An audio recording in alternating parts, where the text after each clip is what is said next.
Hello dear student, बहुत बहुत स्वागत है आप सभी का हिंदी मीडियम के नंबर 1 चैनल शुभम क्लासेस में। दोस्तों आज का ये सेशन डायरेक्ट आपके एग्जाम में देखने को मिलेगा, क्योंकि ये टॉपिक है ही इतना ज्यादा इंपॉर्टेंट कि ये जो टॉपिक है हर साल आपके बोर्ड एग्जाम में पूछा जाता है। तो जितने भी बच्चे देख रहे हैं बेटा, इस सेशन को आप शुरू से लेकर लास्ट तक पूरा ध्यान से देखिएगा, जिससे ये टॉपिक आपका एकदम अच्छे से क्लियर हो सके और आपके बोर्ड एग्जाम में 5 नंबर अभी से कंफर्म हो सके। ठीक है, तो जितने भी बच्चे बेटा देख रहे हैं, एक बार आप लोग वीडियो को लाइक और सेशन को शेयर कर दीजिए, जिससे ज्यादा से ज्यादा बच्चे लाइव आ सके। ठीक है, एक बार जल्दी से बेटा कमेंट करके बताओ वॉइस और स्क्रीन क्लियर है।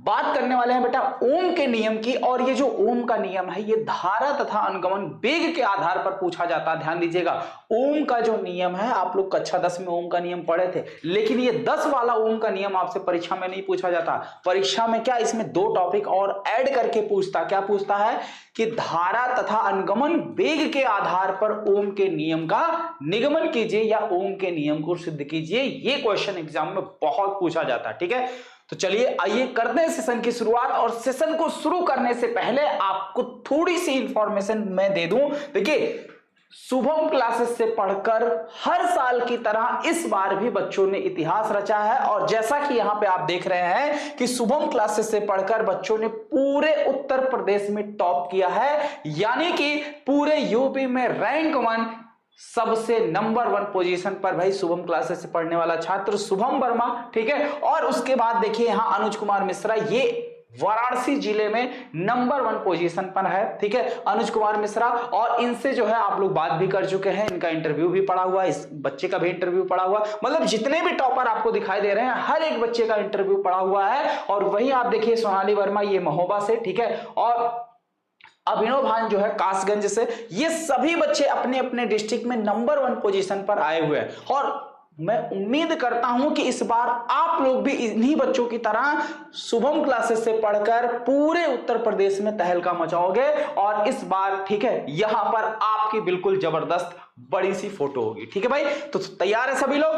कितने ऐसे स्टूडेंट हैं जो इस बार की बोर्ड परीक्षा में एकदम आग लगाना चाहते हैं? कमेंट सेक्शन में जरूर जो है फायर वाली इमोजी जो है आप लोग जल्दी से बेटा सेंड करो। कितने ऐसे स्टूडेंट हैं जो इस बार जो है बोर्ड परीक्षा में आग लगाना चाहते हैं? ठीक है, तो चलिए, ठीक है, तो इसी सीक्वेंस में बेटा मैं आपको बता दूं कि अगर आप अभी तक शुभम क्लासेस के टॉप 100 बैच से नहीं जुड़े हैं तो शुभम क्लासेस के बेटा टॉप 100 बैच से जुड़ जाइए, जिसकी प्राइस अभी मात्र 1799 रुपए है, यानी 200 रुपए की आपको डिस्काउंट मिल रहा है। 200 रुपए का छूट है, तो इस छूट का लाभ उठाइए। सबसे इंपॉर्टेंट चीज, इस टॉप 100 बैच के अंदर देखिए आपको क्या क्या चीजें मिल रही। सबसे पहले तो बेटा आपको मिल रही है लाइव क्लास। लाइव क्लास के साथ साथ टॉपर्स नोट्स और स्मार्ट क्लास नोट्स है, चैप्टर वाइज इंपॉर्टेंट क्वेश्चन और आंसर। ठीक है, 1 शॉर्ट रिवीजन है, प्रीवियस ईयर क्वेश्चन पेपर का सोल्यूशन भी आपको पूरा कराया जाएगा। उसके साथ साथ डाउट क्लास, यानी एक्स्ट्रा अलग से आपकी डाउट सेशन होंगे, डाउट क्लास होंगे। ठीक है, उसके साथ साथ स्पेशल ट्रिक में जैसे वो सारे ट्रिक आपको दिए जाएंगे, जो जैसे फिजिक्स के न्यूमेरिकल कैसे करें और फिजिक्स के डेरिवेशन कैसे करें। ठीक है, या जो आपका प्रैक्टिकल एग्जाम है उसमें हम कौन सा ऐसा टॉपिक सेलेक्ट करें जिससे हमें पढ़ने में आसानी हो और एग्जामिनर जो भी क्वेश्चन करे उसका जवाब आसानी से दे दे। एग्जाम में कोई क्वेश्चन नहीं आता है तो उसको किस तरीके से टैकल करें, कैसे उस चीज को सॉल्व करें, बोर्ड एग्जाम की कॉपी कैसे लिखे। देखिए होता क्या भाई, पढ़ते सब बच्चे हैं, आंसर लिखते सब बच्चे हैं। सेम आंसर आप लिख के आते हो, पता चला 5 नंबर का आंसर है तो किसी को 5 मिलता है, किसी को 4.5 तो किसी को 4 मिलता है। ऐसा क्यों होता है भाई? रिप्रेजेंट करने का तरीका, यानी कॉपी लिखने का भी एक तरीका होता है। वो सारे तरीके जो है आपको इस टॉप 100 बैच के अंदर, यानी कहने का मतलब है आपकी परीक्षा की A to Z पूरी तैयारी इसके अंदर कराई जाएगी। और सबसे बड़ी बात यह है कि अगर आप अभी शुभम क्लासेस के टॉप 100 बैच से जुड़ते हो तो आगे आने वाले जितने भी बैचेज हैं, जैसे ब्रह्मास्त्र बैच हो गया, क्रैश कोर्स हो गया, और उसके साथ साथ संजीवनी बैच हो गया, ये सब बैच आपको बिल्कुल फ्री में मिलेंगे। इसके लिए आपको अलग से पे करने की जरूरत नहीं पड़ेगी। ठीक है बेटा, तो सभी बच्चे जो भी अभी तक बैच से नहीं जुड़ा है जल्द से जल्द बैच से जुड़े और जुड़कर जो है अपनी तैयारी एकदम जबरदस्त तरीके से शुरू करें। ठीक है, और पता है ये जितने भी बच्चों ने टॉप किया है, इन सभी बच्चों की खास बात, कॉमन बात क्या है कि ये सभी बच्चे शुरू से मेहनत कर रहे थे, यानी जैसे ही क्लासेस स्टार्ट हुई तुरंत क्लास के साथ जुड़ गए और जब तक एग्जाम खत्म नहीं हुआ एकदम लगातार बने रहे। ठीक है, और इधर उधर इन बच्चों ने भटकने का भी काम नहीं किया, तो ये काम आप भी बिल्कुल मत करिएगा। ठीक है, चलिए, और यहाँ पे देखिए ये शुभम क्लासेस का टेलीग्राम ग्रुप है। इस ग्रुप से अगर आप नहीं जुड़े हैं तो जुड़ जाइए, बिल्कुल फ्री है आप लोगों के लिए। ठीक है, ये आप टेलीग्राम पे सर्च करोगे शुभम क्लासेस मिल जाएगा, या नीचे डिस्क्रिप्शन बॉक्स में लिंक मिल जाएगा। चलिए आइए बात करते हैं हम लोग ओम के नियम का निगमन। लेकिन ओम के नियम पर बात करने से पहले एक छोटा सा 2 लाइन का डेफिनेशन है, जरा उस चीज को हम लोग क्लियर कर लेते हैं। गतिशीलता क्या चीज होती है भाई? ठीक है, जो आपकी मुक्त इलेक्ट्रॉन होते हैं इनकी गतिशीलता क्या होती है भाई? गतिशीलता किसे कहते हैं, जरा इस चीज को हम लोग समझ लेते हैं, क्योंकि गतिशीलता भी इंपॉर्टेंट रोल प्ले करती है। ठीक है, चलिए तो हेडिंग लगा लीजिए गतिशीलता यानी कि मोबिलिटी।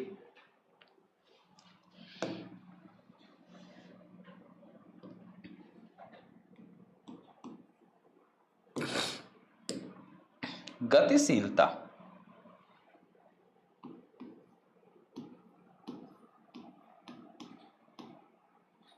ठीक है, गतिशीलता, ये गतिशीलता होती है। तो गतिशीलता की अगर हम बात करें तो अभी अभी हमने आपको बताया भाई अनुगमन वेग के बारे में। अनुगमन वेग को बेटा हम लोग किससे लिखते हैं? अनुगमन वेग के बारे में हमने आपको बताया। अनुगमन वेग को हम लोग रिप्रेजेंट करते हैं किससे? वीडी से। किससे रिप्रेजेंट करते हैं? वीडी से। और इसके साथ साथ अगर हम वैद्युत क्षेत्र की तीव्रता की बात करें तो वैद्युत क्षेत्र की तीव्रता को हम लोग किससे लिखते हैं? ई से। विद्युत क्षेत्र की तीव्रता को हम लोग किससे लिखते हैं? ई से। ठीक है, तो गतिशीलता जो है यही है कि भाई वैद्युत मुक्त इलेक्ट्रॉनों के अनुगमन वेग और वैद्युत क्षेत्र की तीव्रता के अनुपात को अनुगमन वेग कहते हैं। ठीक है, या इसी को आप ऐसे लिख सकते हैं कि एकांक वैद्युत क्षेत्र में किसी, ठीक है, एकांक वैद्युत क्षेत्र में मुक्त इलेक्ट्रॉनों का अनुगमन वेग ही गतिशीलता कहलाता है। ठीक है, चलिए तो दोनों तरीके से आप परिभाषा लिख सकते हैं। तो सबसे पहले मैं आपको सरल वाली परिभाषा लिखवाता हूं। सरल वाली परिभाषा क्या है भाई? ध्यान दीजिएगा। अनुगमन वेग, लिखिए, किसी चालकतार में, किसी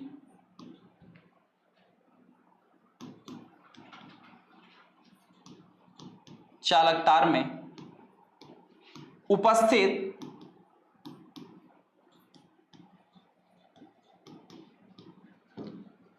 मुक्त इलेक्ट्रॉनों का अनुगमन वेग, मुक्त इलेक्ट्रॉनों का अनुगमन वेग, मुक्त इलेक्ट्रॉनों का अनुगमन वेग पीडी तथा चालक के प्रत्येक बिंदु पर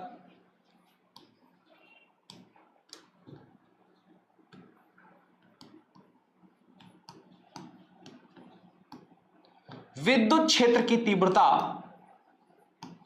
विद्युत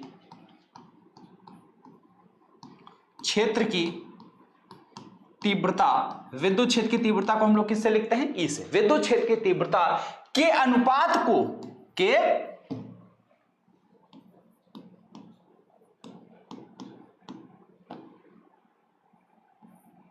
अनुपात को गतिशीलता कहते हैं। क्या कहते हैं?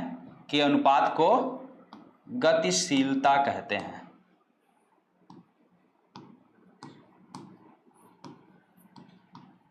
ठीक है, आगे बात समझ बेटा। तो किसी भी, और इसे जो है म्यू अक्षर से प्रदर्शित करते हैं। किससे?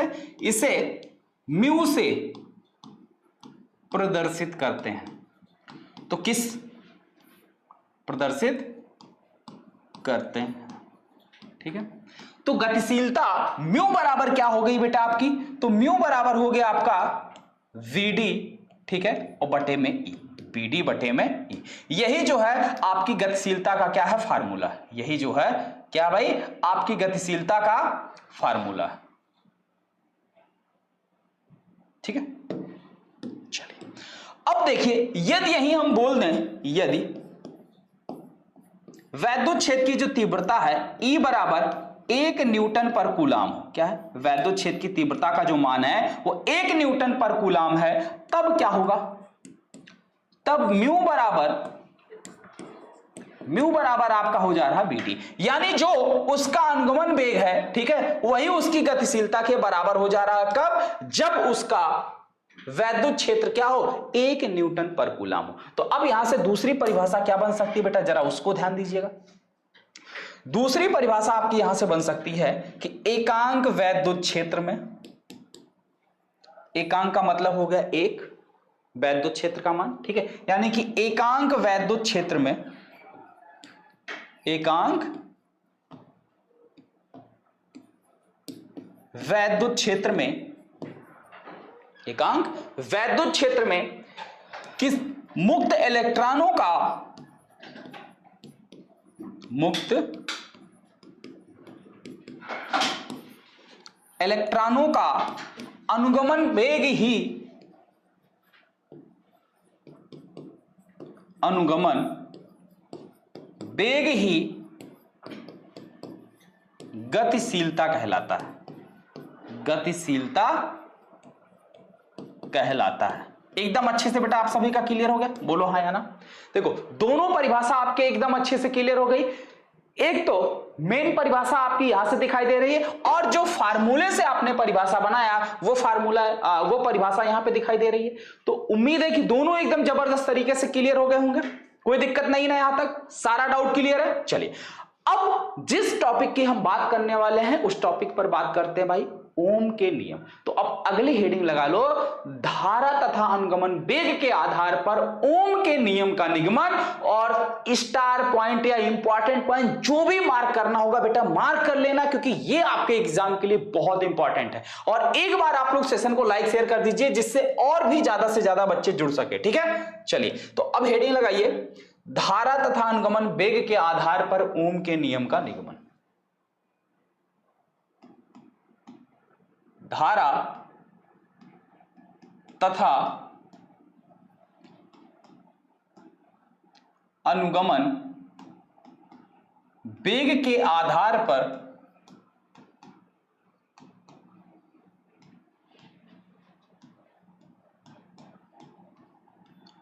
ओम के नियम का निगमन, ठीक। धारा तथा अनुगमन वेग के आधार पर ओम के नियम का निगमन। अब इस टॉपिक को बेटा ध्यान दीजिएगा, क्योंकि अगर एक बार इस टॉपिक को आपने समझ लिया तो यह समझ लीजिए कि यह परीक्षा में आने वाला है, ठीक है, और इससे आपको कभी भी दिक्कत नहीं होने वाली है। चलिए तो सबसे पहले बेटा आइए ओम के नियम का जो स्टेटमेंट है उसको जरा थोड़ा सा समझ लेते हैं। ओम का नियम कहता क्या है? तो ओम का नियम जो क्लास 10th की परिभाषा है वही कहता है कि यदि हम किसी, ठीक है, एक सेकंड रुक जाओ,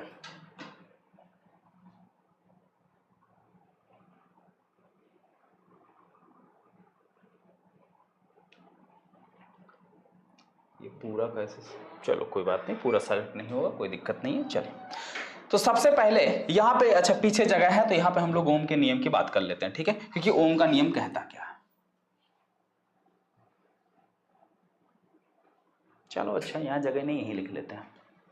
देखिए ओम का नियम यही कहता है कि अगर मान लीजिए हमारे पास कोई चालक तार है, जैसे मान लो ये आपका कोई चालक तार है, ठीक है, और इस चालक तार का कोई नाम है, मान लेते हैं पी क्यू है, ठीक है, मान लेते हैं इस चालक तार का नाम क्या है भाई, पी क्यू।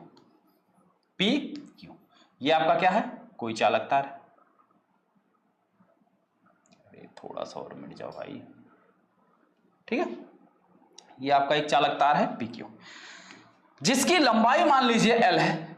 इस चालक तार की लंबाई कितनी है, एल है, ठीक है, और इस चालक तार की जो मोटाई है वो ए है। इस चालक तार की लंबाई यहां से यहां तक कितनी है, ए है, एल, ओके।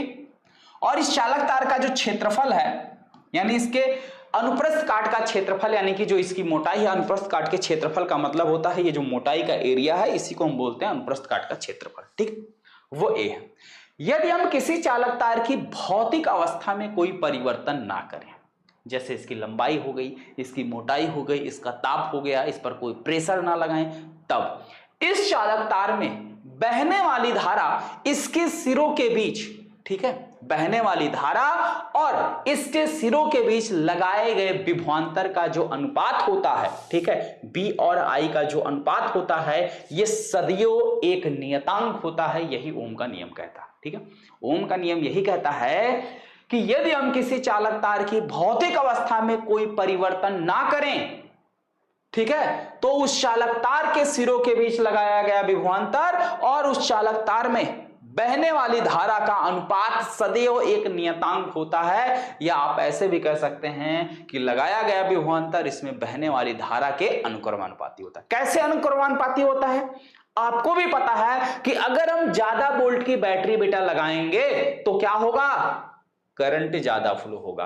कम वोल्ट की बैटरी लगाएंगे तो करंट कम फ्लो होगा। ठीक है, आगे बात समझ में? यानी वोल्टेज बढ़ा तो करंट बढ़ा, वोल्टेज घटा तो करंट घटा। तो इसका मतलब दोनों कैसे हो गए? समानुपाती हो गए या अनुक्रमानुपाती हो गए। ठीक है, आगे बात समझ में एकदम अच्छे से? चलिए, तो उम्मीद करते हैं इसे लिखने की जरूरत है नहीं, यह है? अगर लिखने की जरूरत है आप लोग नोट पॉइंट करके लिख लीजिए। क्या लिखना है भाई? कि यदि किसी चालक तार की भौतिक अवस्था का मतलब यह होता है जिसे आप टच फील कर सको, ठीक है, टच कर सको, फील कर सको, महसूस कर सको, वो सारी चीजें भौतिक अवस्था होती हैं। जैसे ये कितनी लंबी है हम देख सकते हैं, इसे नाप सकते हैं, ये कितना मोटा है इसको भी हम मेजर कर सकते हैं, माप सकते हैं, इसके ऊपर प्रेशर कितना लगा हुआ है, ठीक है, इसको भी, और ये ठंडा है या गर्म है इसका टेम्परेचर, इसे भी महसूस कर सकते हैं। तो ये सब क्या हो गई? भौतिक अवस्था हो गई। ठीक है, यदि हम चालक तार की भौतिक अवस्था में कोई परिवर्तन ना करें तो इसके सिरों के बीच लगाया गया विभवांतर बी जो है इसमें बहने वाली धारा के अनुक्रमानुपाती होता है। बी चिन्ह हटाने के लिए कांस्टेंट ले दो। ठीक है, अब आई को इधर ला दो, बी बटे आई बराबर क्या हो गया? आर, और ये आर क्या है? एक नियतांक है, और इसी नियतांक को हम क्या कहते हैं? चालक का प्रतिरोध कहते हैं। ठीक है, इसी नियतांक को हम क्या कहते हैं? चालक का प्रतिरोध कहते हैं। ओके, चलिए आ जाइए भाई। तो हमारा मेन टॉपिक जो है भाई उस पर ध्यान दीजिए। मेन टॉपिक ये कह रहा है कि हमें जो ओम के नियम को निकालना है वो धारा तथा अनुगमन वेग के आधार पर निकालना है। और अनुगमन वेग क्या है अभी कल हम लोगों ने प्रूफ किया है। चलिए आइए बात करते हैं। मान लीजिए कोई चालक तार, ठीक है, माना कोई चालक तार जिसकी लंबाई यल है तथा उसके अनुप्रस्थ काट के प्रच्छेद का क्षेत्रफल क्या है? ए है। ठीक है, आगे बात समझ में?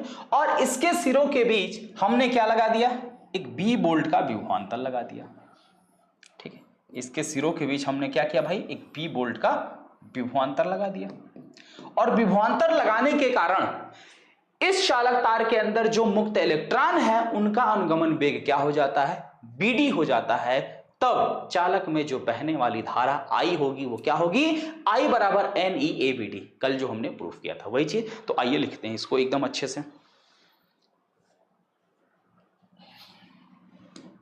माना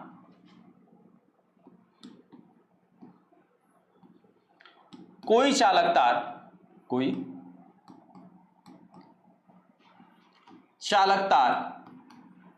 पी क्यू जिसकी लंबाई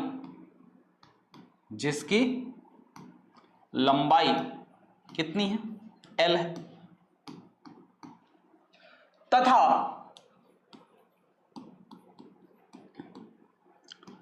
अनुप्रस्थ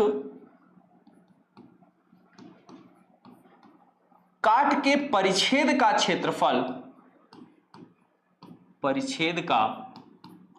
क्षेत्रफल कितना है भाई? मान लेते हैं ए है। और मुक्त इलेक्ट्रॉनों का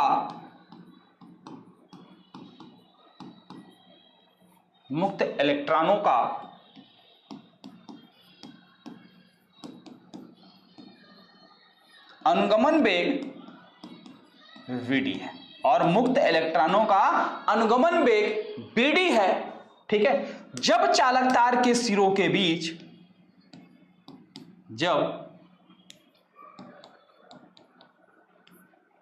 चालक तार के सिरों के बीच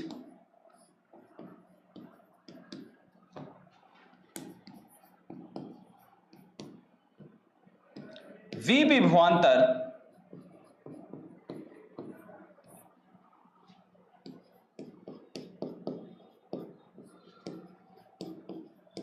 लगाया जाता है तब चालक में बहने वाली धारा,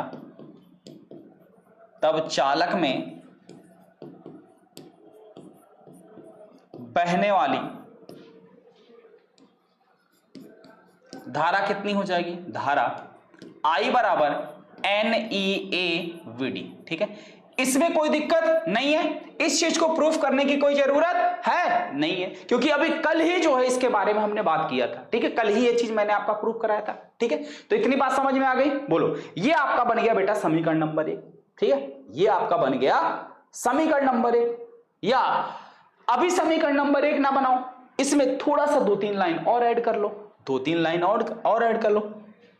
क्या ऐड कर सकते हो? इसे थोड़ा और अच्छा और लंबा करने के लिए क्या कर सकते हो? तब चालक तार में बहने वाली धारा I है। क्या है? I है। ठीक है, अब यही लिखो, यदि तार के प्रति एकांक आयतन में, प्रति एकांक आयतन में मुक्त इलेक्ट्रॉनों की संख्या, मुक्त इलेक्ट्रॉनों की संख्या स्मॉल n है, तब मुक्त इलेक्ट्रॉनों की संख्या स्मॉल n है, तब क्या होगा? तब आपका होगा भाई I बराबर NEAVD। ये हो जाएगा, ये आपका बन गया समीकरण 1। ठीक है, कोई दिक्कत नहीं है? यहां तक क्लियर है आप सभी का? चलिए लाइक शेयर करते चलेंगे बेटा जल्दी इस सेशन को। अब देखिए, आपको कल मैंने यह भी बताया था कि जब हम चालक तार के सिरों के बीच विभवांतर लगाते हैं V वोल्ट का, तो चालक तार के प्रत्येक बिंदु पर क्या उत्पन्न हो जाता है? वैद्युत क्षेत्र उत्पन्न हो जाता है। ठीक है, और वो वैद्युत क्षेत्र कितना उत्पन्न होता है? E बराबर V/L। ठीक है, उसको भी लिख लीजिए। विभवांतर लगाने के कारण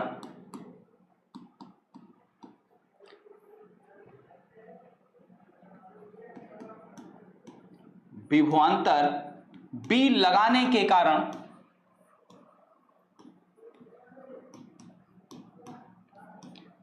चालक तार के प्रत्येक बिंदु पर, चालक तार के प्रत्येक बिंदु पर उत्पन्न विभवांतर, उत्पन्न विद्युत क्षेत्र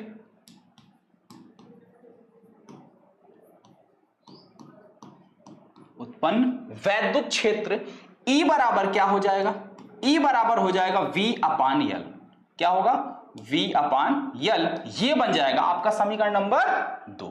ठीक है, ये 1 बन गया, ये समीकरण नंबर आपका 2 बन गया। ठीक है भाई, आ गई बात समझ में? अब ध्यान दीजिएगा, अगर इसके सिरों के बीच क्या उत्पन्न हो गया? वैद्युत क्षेत्र उत्पन्न हो गया E। ठीक है, आगे बात समझ में? और यहां पे क्या है? आपके ढेर सारे ये मुक्त इलेक्ट्रॉन है। ये क्या है भाई? ये मुक्त इलेक्ट्रॉन है, और इन मुक्त इलेक्ट्रॉनों पर इस वैद्युत क्षेत्र के द्वारा क्या लगेगा भाई? एक वैद्युत बल लगेगा। ये इलेक्ट्रॉन किस दिशा में गति करते हैं? वैद्युत क्षेत्र के विपरीत दिशा में, यानी इस दिशा में गति करते हैं। ठीक है,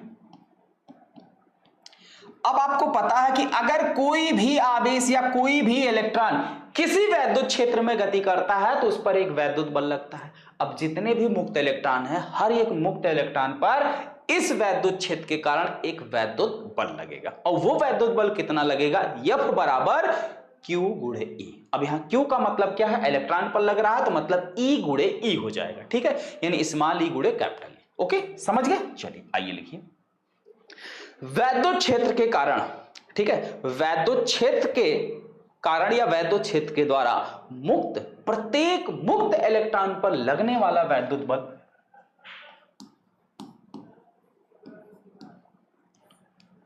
विद्युत क्षेत्र के द्वारा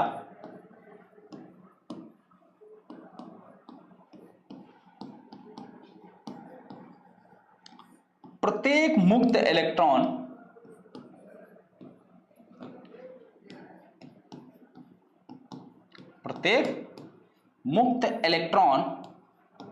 पर लगने वाला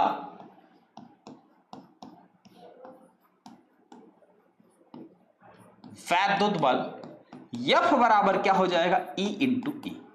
F बराबर क्या हो जाएगा, E इंटू ई, क्योंकि F बराबर क्या होता है, Q इंटू ई, जहां Q क्या है, आवेश, यहां आवेश क्या है, एक इलेक्ट्रॉन है, हर एक इलेक्ट्रॉन पर बल लग रहा है, तो इसलिए Q की जगह क्या हो जाएगा, E। Q बराबर आप जानते हैं क्या होता है, नंबर ऑफ इलेक्ट्रॉन। यहां किसकी बात हो रही है, हर एक इलेक्ट्रॉन की बात हो रही है, तो इसलिए n की जगह जब आप एक रखोगे तो क्या आ जाएगा, 1 इंटू ई यानी कि E। ओके क्लियर, चलिए इतनी बात समझ में आ गई, बोलो जल्दी हाँ या ना, क्लियर है। अब आप चाहें तो यहां E का मान रख सकते हैं, तो F बराबर हमें क्या मिल जाएगा भाई, F बराबर मिल जाएगा E into V upon L. ठीक है, F बराबर E into V upon L, क्योंकि E बराबर B बाई एल होता है। ठीक है, ये बना लीजिए आपका समीकरण नंबर 3। ओके चलिए समीकरण 3 बन गया। अब देखिए भाई, यदि इलेक्ट्रॉन का द्रव्यमान यम हो तो बल लगने के कारण उसमें कुछ ना कुछ त्वरण उत्पन्न होगा, क्योंकि ये भाई न्यूटन का पुराना नियम है। ठीक है, अगर ठीक है कोई भी यम द्रव्यमान का पिंड है और उस पर हम कोई फोर्स लगा रहे हैं या कोई बल लगा रहे हैं, तो बल के कारण उसमें त्वरण उत्पन्न होता है ना, क्योंकि यह बराबर होता है द्रव्यमान गुणे त्वरण। ओके चलिए तो लिखिए, यदि इलेक्ट्रॉन का द्रव्यमान यम है, यदि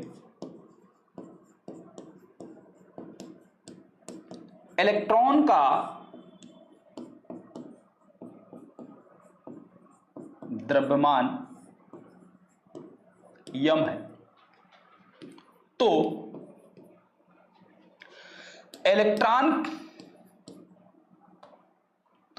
यदि इलेक्ट्रॉन का द्रव्यमान यम है और उसमें उत्पन्न त्वरण, और उसमें का मतलब हो गया इलेक्ट्रॉनों में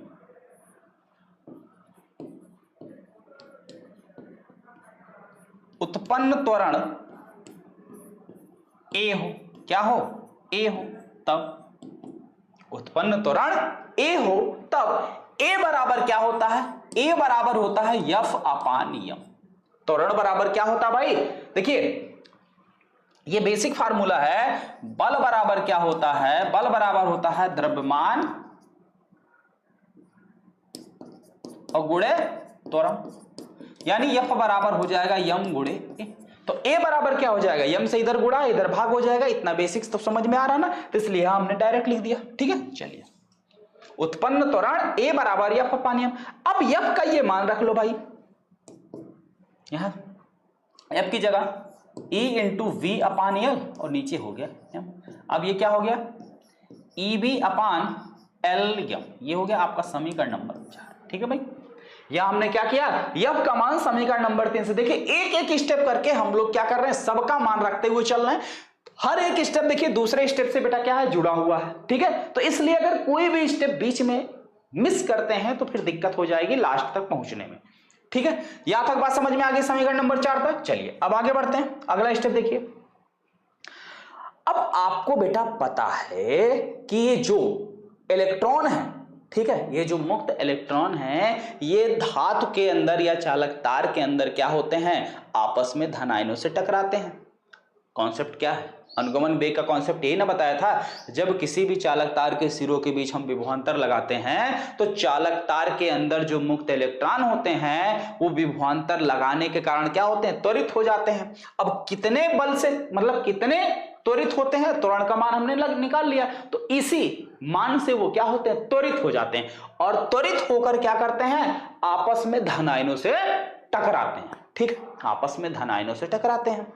अब मान लीजिए कि जो मुक्त इलेक्ट्रॉन है, इन दो धन आयनों से टकराने में जो समय लगता है उसी को हम श्रांतिकाल कहते हैं। माना मुक्त इलेक्ट्रॉनों का जो श्रांतिकाल है वो टाउ है, क्या है, टाउ है। ठीक है, और सोचो जब मुक्त इलेक्ट्रॉनों के सिरों के बीच हमने विभवांतर नहीं लगाया था, तब उसका औसत मतलब तब उसका ऊष्मीय वेग क्या था भाई, प्रारंभिक वेग क्या था, मान लेते हैं प्रारंभिक वेग u था।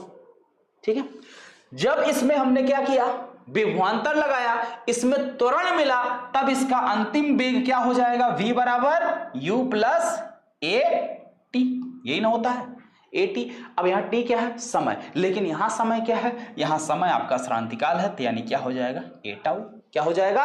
A टाउ हो जाएगा। ठीक है, लेकिन यहाँ बात हो रही है मुक्त X के अंदर कितने इलेक्ट्रॉन है? N इलेक्ट्रॉन है।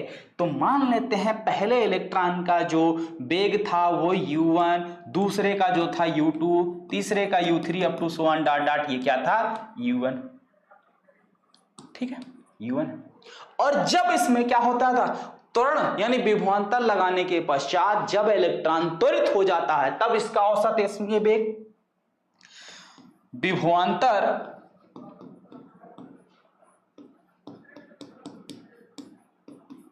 लगाने से जब इलेक्ट्रॉन त्वरित हो जाता है, त्वरित हो जाता है, तब इनका औसत ऊष्मीय वेग, तब इनका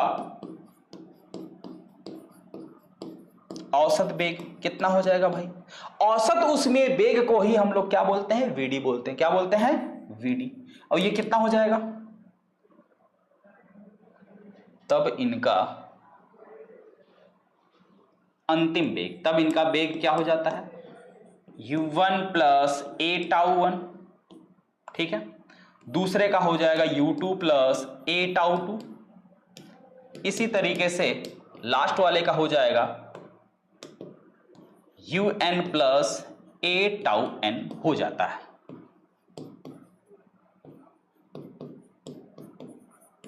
ठीक है, और इनका औसत, इन वेगों का औसत ही क्या होता है? अनुगमन वेग होता है। तो इनका जो औसत वेग कितना हो जाएगा?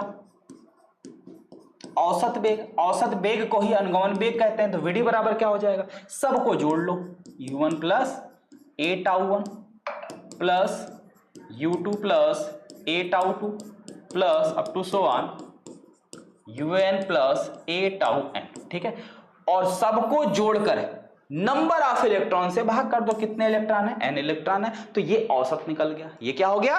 औसत निकल गया। ठीक है, आगे बात समझ में? चलिए अब जो ऊपर 2-4 स्टेप लिखना है उसको लिख लेते हैं। क्या लिखना है? आइए देखिए। मुक्त इलेक्ट्रॉन त्वरित होकर क्या करते हैं? धन आयनों से टकराते हैं। ये मुक्त इलेक्ट्रॉन, ये मुक्त इलेक्ट्रॉन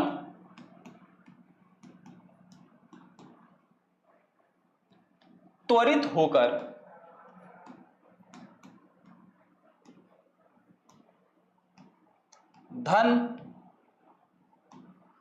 धनायनों से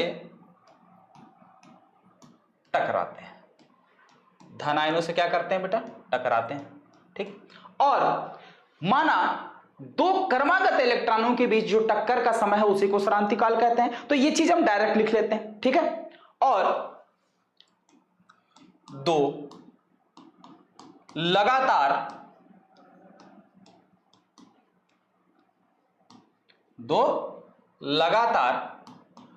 टक्करों के बीच, दो लगातार टक्करों के बीच, ठीक है, के औसत समय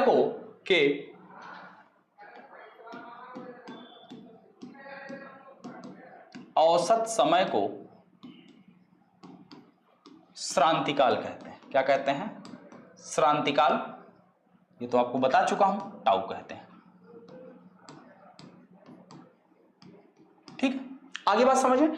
अब उसके बाद हमने क्या माना? हमने यही माना कि जो हमारे मुक्त इलेक्ट्रॉन है, माना सभी मुक्त इलेक्ट्रॉनों का प्रारंभिक वेग U1, U2, U3 dot dot UN है। विभवांतर लगाने के पश्चात, अब ये लाइन डायरेक्ट आप लिख लीजिए। माना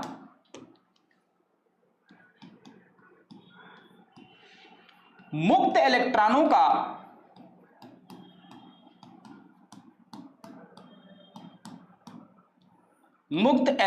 का प्रारंभिक वेग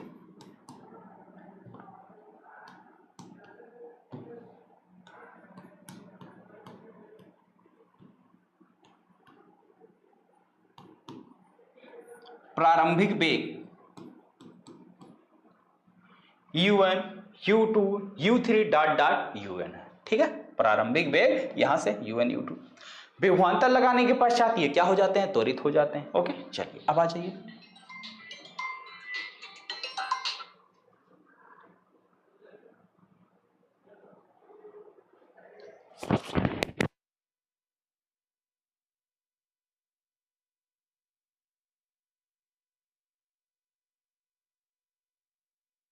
ठीक है भाई, तो BD बराबर क्या है हमारा, VD बराबर आ गया हमारा UN प्लस ए टाउ वन। ठीक, और प्लस यही था ना U2 plus A tau two plus up to so on dot dot, ये आपका हो गया UN प्लस ए टाउ एन। ठीक है, और ये डिवाइडेड बाई क्या था, n था। ओके, तो VD बराबर क्या हो गया, अब देखिए जितने भी U वाले हैं इन सबको एक साथ कर लो, तो इसको अगर हम एक साथ करेंगे तो UN plus U2 plus up to so on dot dot UN, ये हो गया, और प्लस और क्या बचा, a tau one a tau two plus up to so on dot dot a tau one a tau one. ठीक है, अब ये पूरे का डिवाइड बाई क्या है भाई, n है, पूरे का डिवाइड बाई n। अब ये दो पार्ट में, तो इसको हम दो पार्ट में कर सकते हैं, ऐसे भी लिख सकते हैं ना, UN plus U2 plus up to so on dot dot UN। ठीक है, अब ये डिवाइडेड बाई क्या हो गया, n हो गया, और प्लस ये क्या हो गया, a tau one plus A tau two plus up to so on a tau n। ठीक है, और ये डिवाइडेड बाई क्या हो गया, n हो गया। अब ये क्या है, इलेक्ट्रॉनों का औसत ऊष्मीय वेग, ये क्या भाई, ये है औसत ऊष्मीय वेग, और औसत ऊष्मीय वेग क्या होता है, शून्य होता है। ये क्या भाई, आपका औसत ऊष्मीय वेग है, जिसे आप प्रारंभिक वेग कहते हैं, क्योंकि प्रारंभिक वेग इलेक्ट्रॉनों का क्या होता है, शून्य होता है। ठीक है, तो ये बराबर कितना हो गया, शून्य हो गया। बचा क्या हमारे पास, अब सभी में से ए कॉमन है तो ए को कॉमन ले लो, बचा क्या हमारे पास, tau one plus tau two plus up to so on tau N, और डिवाइडेड बाई क्या हो गया, एन हो गया। तो यानी हमें क्या मिला भाई, हमें मिल गया BD बराबर, हमें BD बराबर मिला a tau one plus tau two plus tau one divided by N. अब ये क्या है, ये औसत श्रांति काल है। ये क्या भाई, टाउ वन क्या है, पहले इलेक्ट्रॉन का श्रांति काल, टाउ टू दूसरे इलेक्ट्रॉन का श्रांति काल, टाउ एन nवें इलेक्ट्रॉन का श्रांति काल, और डिवाइड बाई एन है, तो इनका मतलब क्या हो गया, इनका औसत श्रांति काल या औसत। ठीक है, तो औसत श्रांति काल अभी भी हमने माना था क्या है, टाउ है, तो यहां से क्या मिल जाएगा हमें, VD बराबर क्या मिल गया हमें, ए टाउ। VD बराबर क्या मिल गया, ए टाउ। ठीक है, अब ए का मान जो आपने समीकरण नंबर 3 से निकाला था यहां रख दो, समीकरण 3 था 4, क्या था भाई, ये समीकरण नंबर 4 से ए का मान उठा के रख दो, यहां पे लिखिए, समीकरण 4 से ए का मान रखने पर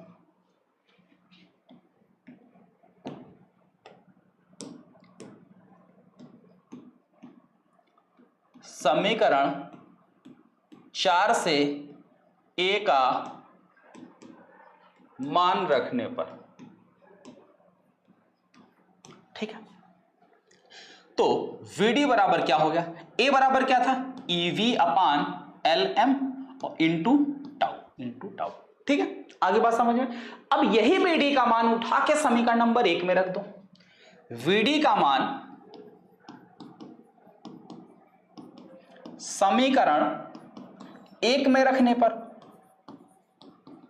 और समीकरण 1 क्या था भाई आपका, यही ना था, I बराबर NEA/VD, यही आपका समीकरण नंबर 1 था, और इसी में मान रख दो, तो I बराबर क्या हो जाएगा, NEA/VD की जगह EV अपान LM इंटू टाउ। ठीक, अब आया क्या, I बराबर एक ई यहां है, एक ई यहां हो गया, तो ये क्या हो गया, NE²A। ठीक है, ओके, बचा क्या, AV इंटू टाउ अपान LM। ठीक है, ये चीज बचा। अब देखिए एल एम से इधर क्या भाई भाग है, इधर आएगा गुणा हो जाएगा, तो यहां से क्या हो जाएगा आई गुणे एल एम बराबर यहां क्या बचा एन ई स्क्वायर ए, ठीक है, v इंटू टाउ। ओके, अब देखिए एन ई स्क्वायर से यहां गुणा है, इधर आएगा भाग हो जाएगा, तो आई गुणे एल एम बटे एन ई स्क्वायर ए, और ये टाउ भी नीचे आ जाएगा, ठीक है, टाउ से यहां गुणा, टाउ से यहां भी भाग हो जाएगा, इधर क्या बचा b, और आई से यहां गुणा है, इधर जाएगा भाग हो जाएगा, तो एल एम बटे एन ई स्क्वायर ए टाउ, ओके, बराबर हो जाएगा v अपान आई, या इसे हम ऐसे भी लिख सकते हैं v अपान आई बराबर एल एम अपान एन ई स्क्वायर ए टाउ, एन ई स्क्वायर ए टाउ। अब यहां पे देखिए यल क्या है, चालक तार की लंबाई, चालक की लंबाई, ठीक है, जो कि क्या है फिक्स है, क्या है फिक्स है। अब अगर चालक की लंबाई फिक्स है तो ये क्या हो गया कांस्टेंट हो गया, क्या हो गया बेटा कांस्टेंट हो गया, कोई भी चीज अगर फिक्स है तो वो कांस्टेंट हो गई। यम क्या है, इलेक्ट्रॉन का द्रव्यमान होता है, इलेक्ट्रॉन का द्रव्यमान है, ठीक है, ये भी क्या है आपका फिक्स है। अब जब ये भी फिक्स है तो ये भी आपका क्या हो गया कांस्टेंट हो गया, जितनी भी चीजें फिक्स होती हैं वो कांस्टेंट होती, ठीक है। और इसके साथ साथ क्या है यन प्रति एकांक आयतन में, प्रति एकांक आयतन में इलेक्ट्रॉनों की संख्या, ये भी आपकी फिक्स है, क्योंकि अगर हम चालक तार की लंबाई नहीं बदलेंगे तो जितने इलेक्ट्रॉन थे उतने ही रहेंगे, ठीक है, क्योंकि वो पहले ही ओम के नियम में कहा गया कि ये सारी चीजें हमें नहीं बदलनी है, फिक्स है। तो जब ये भी फिक्स है तो ये भी आपका क्या हो गया कांस्टेंट हो गया, है ना बेटा। और ए क्या है, ए चालक की मोटाई, चालक के अनुप्रस्थ काट का क्षेत्रफल, चालक के अनुप्रस्थ काट का क्षेत्रफल, ये भी क्या है बेटा फिक्स है, ये भी क्या है फिक्स है। तो जब ये भी फिक्स है तो ये भी क्या हो गया कांस्टेंट हो गया, ठीक है, ये भी आपका कांस्टेंट हो गया। उसके साथ साथ टाउ क्या है, टाउ स्थिरांतिकाल है, जब सब कुछ टाउ भी क्या स्थिरांतिकाल है, ये औसत स्थिरांतिकाल है। अब जब कुछ हम नहीं बदल रहे हैं तो स्थिरांतिकाल भी नहीं बदलेगा, टाउ क्या है स्थिरांतिकाल है,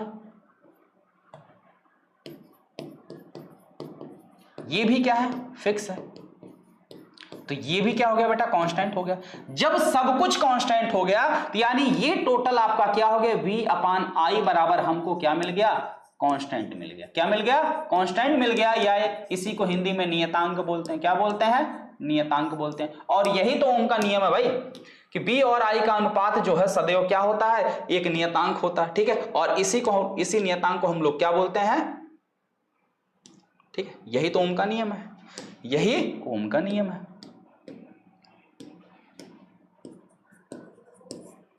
यही ओम का नियम है।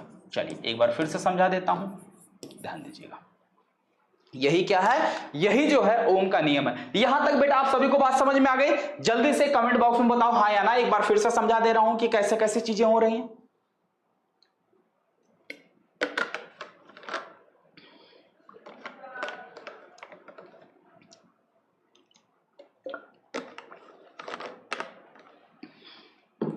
देखो इसमें क्या क्या स्टेप है, ज्यादा कुछ नहीं है, देखने में भले आपको बड़ा लग रहा है लेकिन है बहुत छोटा। देखने में भले आपको बड़ा लग रहा है, बड़ा इसलिए लग रहा है क्योंकि मैंने वो चीजें राइट की है जो आपको परीक्षा में लिखने में फुल अंक मिलता है, ठीक है। कॉन्सेप्ट के साथ साथ जैसा कि थंबनेल में सबसे पहले चीज आपने क्या देखा कि हमारे थंबनेल में क्या चीज आपको दिखाई देता भाई, फुल कॉन्सेप्ट, ठीक है। क्या होता है full concept plus theory plus derivation, मतलब सब कुछ होता है, ठीक है, जो आपके एग्जाम के लिए सफिशिएंट होता है। चलिए मैं समझाता हूं कि इसमें कैसे क्या चीजें की गई। जैसे मान लीजिए ये हमारा कोई चालक तार PQ है और इस चालक तार की भौतिक अवस्था में, ये जो नीचे लिखा गया इसको ये नेसेसरी पार्ट नहीं है, ये हमने आपको समझाने के लिए लिखा, आप मत लिखिएगा, ठीक है। एग्जाम में माना कोई चालक तार PQ है जिसकी लंबाई L है और इसके अनुप्रस्थ काट के परिच्छेद का क्षेत्रफल कितना है A। माना इसके प्रति एकांक आयतन में मुक्त इलेक्ट्रॉनों की संख्या n है, तब इस चालक तार में बहने वाली धारा क्या हो जाएगी, और इलेक्ट्रॉनों का जो अनुगमन वेग है वो क्या भाई, अनुगमन वेग Vd है। तब इसमें बहने वाली धारा I बराबर क्या हो जाएगा, NeABD, धारा तथा अनुगमन वेग में संबंध से। ठीक है, ये आपका समीकरण 1। क्लियर। अगला, जैसे ही इसके सिरों के बीच हम विभवांतर लगाते हैं तो विभवांतर लगाने के कारण चालक तार के प्रत्येक बिंदु पर एक वैद्युत क्षेत्र उत्पन्न हो जाता है। कितना होता है, V/L होता है। ठीक, समीकरण 2। उसके बाद उसी वैद्युत क्षेत्र के द्वारा उस चालक में जितने भी इलेक्ट्रॉन है, हर एक इलेक्ट्रॉन पर एक वैद्युत बल लगता है। F बराबर क्या होता है, M × A, या सॉरी F बराबर होता है E × E। ठीक है, F बराबर कितना वैद्युत बल लगता है, E × E। अब E का मान समीकरण 2 से रख दिया तो हमें ये बल निकल गया। अब जैसे ही इलेक्ट्रॉन पर बल लगता है तो अगर इलेक्ट्रॉन का द्रव्यमान m है तो बल लगने के कारण उसमें उत्पन्न त्वरण भी होगा, वो कितना होगा, a होगा। अगर इस उत्पन्न त्वरण a होगा तो a बराबर क्या होता है, F/m होता है। अब यहाँ f का मान रख लिया गया, ये हमारा आ गया त्वरण। ठीक, चलिए अब त्वरण आ गया। अब हमने मान लिया ये कि माना ये मुक्त इलेक्ट्रॉन क्या होते हैं, जब त्वरित होते हैं तो ये आपस में धन आयनों से क्या होते हैं, टकराते हैं। क्या करते हैं, टकराते हैं। और टकराने के समय में इनका जो औसत श्रांति काल है वो कितना है, टाउ। ठीक, मान लिया गया कि जो आपके इलेक्ट्रॉन है, जब इसके सिरों के बीच विभवांतर नहीं लगाया गया है तब इनका प्रारंभिक ऊष्मीय वेग, तब इनका प्रारंभिक ऊष्मीय वेग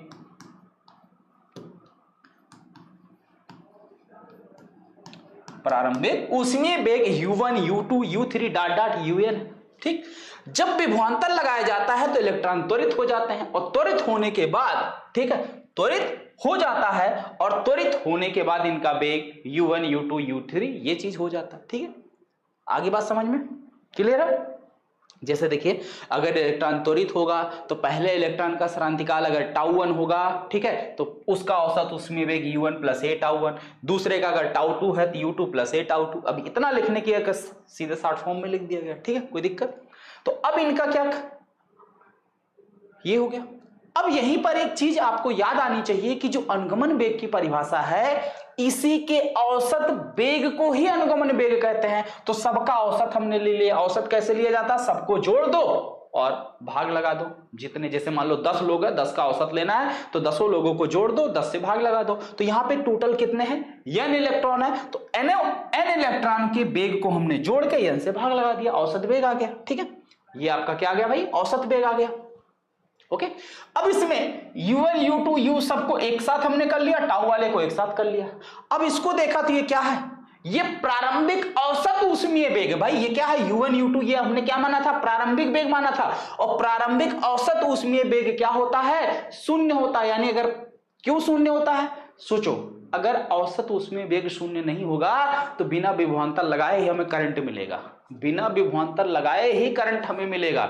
यानी कुल मिला के करंट अगर नहीं मिलता है, हम बैटरी नहीं लगाते थे, इसका मतलब यही है कि उसके अंदर जो इलेक्ट्रॉन है वो चलते नहीं है, स्थिर रहते हैं, यही ना, तभी तो बात बनेगी। तो इसको हमने मान लिया शून्य। ठीक है, अब इसको शून्य माना तो बचा ये चीज, इसमें से ए कॉमन लिया तो ये क्या आया हमारा, τ1 τ2। अब ये τ1 क्या है, ये पहले इलेक्ट्रॉन का श्रांतिकाल, ये दूसरे का, ये nवे का। अब सबका औसत श्रांतिकाल कितना है, टाउ है। तो यहां से हमें BD का मान मिल गया, BD बराबर क्या मिल गया, A टाउ मिल गया। अब A टाउ मिल गया तो यहां से हमने क्या किया, A का मान रख दिया। A का मान क्या था, A का ये मान था EV/LM। ठीक है, मान रख दिया। मान रखने के बाद BD का ये मान मिल गया। अब ये BD का मान उठा के हमने समीकरण नंबर 1 में रख दिया, जो कि हमने शुरू में बनाया था, समीकरण नंबर 1, I बराबर NeABD। यहाँ पे देखिए समीकरण 1 बना हुआ था, इसमें BD का मान रख दिया, इसमें BD का हमने मान रख दिया। BD का मान रखने के बाद इसमें जितनी भी चीजें कांस्टेंट थी उसको हमने देखो एक साइड कर लिया, कांस्टेंट वाली चीजों को पक्षांतर करके बदला। क्या, यानी बैटरी का विभवांतर बदल सकते थे, विभवांतर बदलेगा तो धारा बदल सकती थी। दो चीजें हमने क्या किया, ये दोनों हमारे वेरिएबल थे तो इसको एक साथ रखा, बाकी जितनी कांस्टेंट चीजें थी हमने इसको एक साथ कर लिया। अब चीजें ये कांस्टेंट कैसे थी, हमने आपको पूरा लिख भी दिया, इस तरीके से कांस्टेंट थे। तो अब ये जब पूरा कांस्टेंट,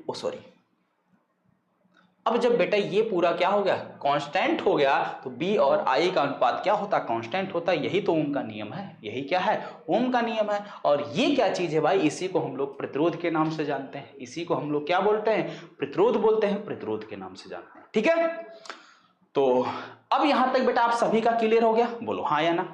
तो उम्मीद है यहां तक आप सभी का एकदम जबरदस्त तरीके से क्लियर हो गया होगा। ठीक है, अगर यहां तक बात समझ में आ गई है, क्लियर हो गई, तो जल्दी से बताओ कमेंट सेक्शन में यहां तक एकदम अच्छे से क्रिस्टल क्लियर है आप सभी का। चलिए, अगर यहां तक क्लियर है तो अब देखिए भाई, ओम के नियम को कम से कम आज इसके आगे इसलिए नहीं पढ़ा रहा हूं क्योंकि ये बहुत इंपॉर्टेंट है, इसे कम से कम 2 बार आप लोग घर पर जरूर प्रैक्टिस कर लीजिएगा। ठीक है, जिससे ये पूरी तरीके से तैयार हो जाए। और अगर अभी भी कोई डाउट या कोई समस्या है तो कमेंट सेक्शन में जरूर बताओ कहां पे दिक्कत है, क्या समस्या। ठीक है, हम आपकी समस्या को दूर कर सकते हैं। ठीक है, चलिए तो आइए जो हम लोग शुरू करते हैं। इससे पहले अगर हम बात करें बेटा ओम के नियम की, तो ओम का नियम आप सभी का क्लियर हो गया। ओम का जो नियम था ये आप सभी का बेटा क्लियर है, ओम का नियम ये आपका क्लियर हो गया। अब यहीं लगे हाथ 2 छोटी छोटी परिभाषाएं बनती हैं, एक ओमीय परिपथ क्या होता है और एक अनओमीय परिपथ क्या होता है। भाई इसको भी जरा समझ लीजिए। तो ओमीय परिपथ किससे कहते हैं, ठीक है, क्योंकि कभी कभी पूछ लेता है एक नंबर में। ओमीय परिपथ की अगर हम बात करें, ओमीय परिपथ ध्यान से देखना बेटा, तुरंत समझ में आ जाएगा और शायद इसे नोट करने की जरूरत भी नहीं पड़ेगी और इसे याद हो जाएगा हमेशा के लिए। ओमीय परिपथ का मतलब यह है जो ओम के नियम का पालन करे, जो ओम के नियम का, ओम के नियम का पालन करे। ठीक है, जो ओम के नियम का पालन करे और इसके साथ साथ, ठीक है, इसे हम क्या कहते हैं, ओमीय परिपथ कहते हैं। और इसमें अगर हम विभवांतर और धारा के बीच में ग्राफ खींचते हैं, जैसे मान लीजिए एक तरफ हमने अगर विभवांतर ले लिया, दूसरी तरफ धारा ले लिया, तो इन दोनों के बीच अगर हम ग्राफ खींचते हैं तो ये ग्राफ जो है एक सीधी रेखा मिलता है। क्या मिलता है, एक सीधी रेखा मिलता है। ठीक है, और यही बात करें बेटा अनओमीय परिपथ की, अनओमीय क्या होता है,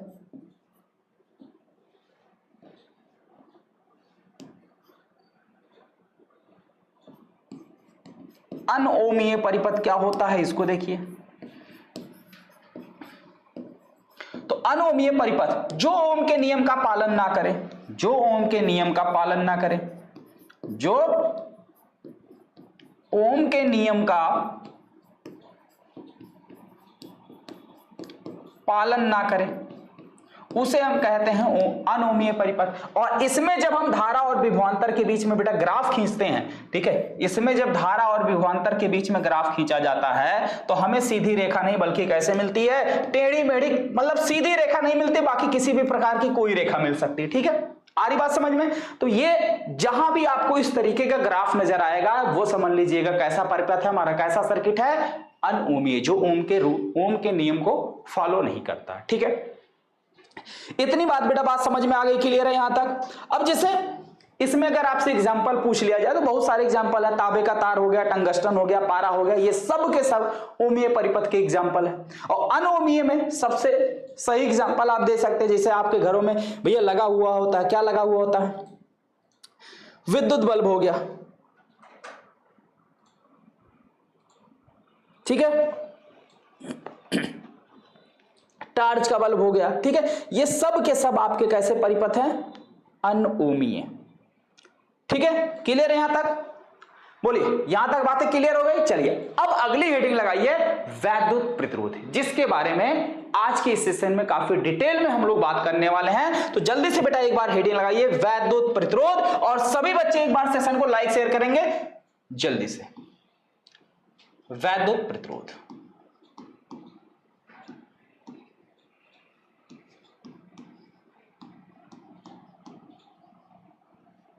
वैद्युत प्रतिरोध। अब ये वैद्युत प्रतिरोध होता क्या है, यानी कि जो आपका रेजिस्टेंस होता है वो होता क्या चीज है। तो वैद्युत प्रतिरोध सिंपली कुछ और नहीं बल्कि क्या है, धारा के मार्ग में, ये जो धारा प्रवाहित होती है तो धारा के प्रवाह में रुकावट जो उत्पन्न करता है वही हमारा क्या होता है, वैद्युत प्रतिरोध होता है। ठीक है, तो परिभाषा में हम लिख सकते हैं कि किसी भी चालक द्वारा विद्युत धारा के प्रवाह के मार्ग में उत्पन्न या लगाए गए अवरोध को हम क्या कहते हैं? वैद्युत प्रतिरोध कहते हैं और इसे कैपिटल आर से डिनोट करते हैं। तो चलिए इसकी परिभाषा पहले अच्छे से समझते हैं। किसी चालक तार में किसी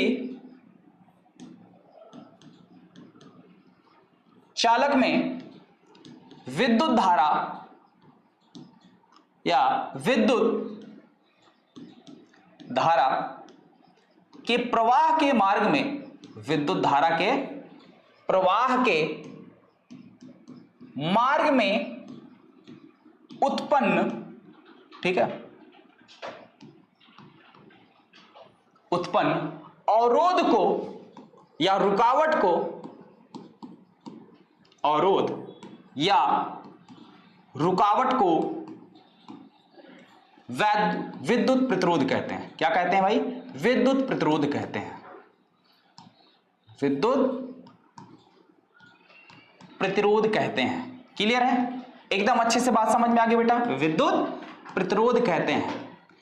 इसे आर से प्रदर्शित करते हैं। इसे कैपिटल आर से प्रदर्शित करते हैं।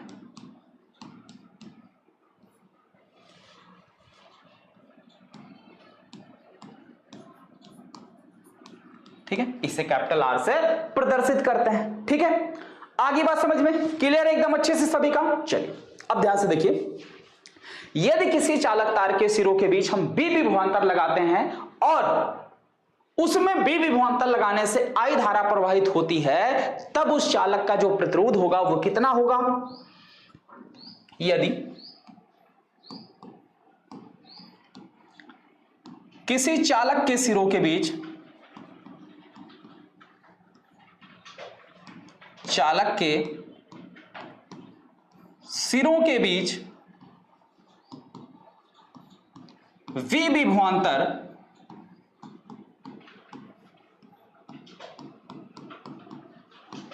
लगाने से चालक में आई धारा प्रवाहित होती है। चालक में आई धारा प्रवाहित होती है। चालक में आई धारा प्रवाहित होती है, तब चालक का प्रतिरोध, तब चालक का प्रतिरोध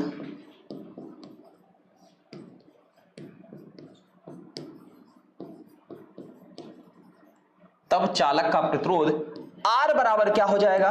V बटे आई। क्या होगा? V बटे आई। किसी भी चालक का जो प्रतिरोध होता है ये फार्मूला होता है। ठीक है बेटा, आगे बात समझ में आता? क्लियर आप सभी का? बोलो, यहां तक कोई दिक्कत, कोई परेशानी, कोई डाउट नहीं है? अब इसका जो मात्रक होता है, इसका जो यानी जो R है, R का मात्रक क्या बनेगा बेटा? अगर देखा जाए तो ये विभव का मात्रक क्या होता है? वोल्ट। ठीक है, और नीचे क्या है? आई, यानी कि धारा, करंट। और धारा का मात्रक क्या होता है बेटा? एम्पियर होता है। क्या होता है? एम्पियर होता है। ठीक है, एम्पियर। अब वोल्ट बटे एम्पियर, ठीक है, इसी को हम लोग क्या कहते हैं? ओम। क्या बोलते हैं? ओम। ठीक है, यानी इसका जो मात्रक होता है वो क्या होता है? ओम होता है। और इसे सिंबल के रूप में इस तरीके से लिखते हैं। ठीक है, सिंबल के रूप में यानी संकेत के रूप में अगर हम इसे लिखें तो इस तरीके से हम लोग ओमेगा के रूप में इसे रिप्रेजेंट करते हैं। ठीक है बेटा, आगे बात समझ में आता है एकदम अच्छे से आप सभी का? चलिए, अब अगर बात यहां तक क्लियर हो गई है तो आइए इसके आगे कुछ और चीजें समझते हैं। जैसे और भी परिभाषा यहां से निकलती है, ध्यान दीजिएगा, बहुत बेसिक है। आर बराबर, और जानना बेटा आपके लिए बहुत इंपॉर्टेंट है, जानना जो है आपके लिए बहुत इंपॉर्टेंट है, क्योंकि ऐसे बेसिक चीजें अगर आपको पता रहेगी तो पूरा चैप्टर आपके लिए आसान होगा और चैप्टर से रिलेटेड कोई भी क्वेश्चन चाहे बना के पूछा जाए या डायरेक्ट पूछा जाए, सब क्वेश्चन आप आसानी से कर पाओगे। ठीक है, चलिए अब देखिए, इसमें अगर हम b बराबर 1 मान लें, यदि v बराबर 1 वोल्ट, ठीक है, और I बराबर 1 एम्पियर, I बराबर 1 एम्पियर, तब क्या होगा? तब यहां से R बराबर क्या हो जाएगा बेटा? R बराबर आ जाएगा 1/1 यानी कि 1, तब R का मान कितना आ जाएगा 1 ओम। अब यहां से अगर आपसे बेटा 1 ओम की परिभाषा पूछी जाए तो 1 ओम की परिभाषा क्या बनेगी? 1 ओम वह प्रतिरोध है, किसी चालक तार का वह प्रतिरोध जो उस चालक तार में 1 वोल्ट विभवांतर लगाने से उसमें 1 एम्पीयर की धारा प्रवाहित होती है। ठीक है, तो परिभाषा लिख लीजिए। यदि किसी चालक तार में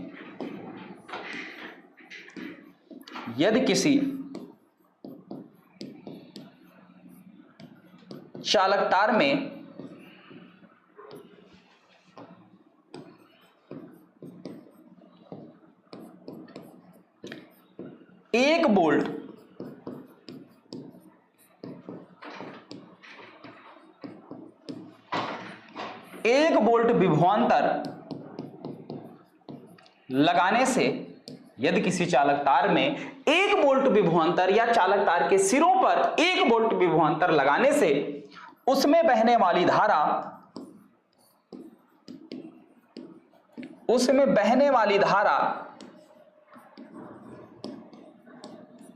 1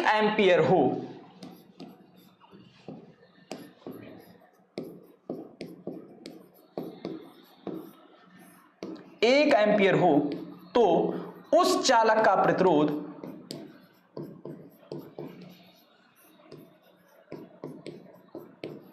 उस चालक का प्रतिरोध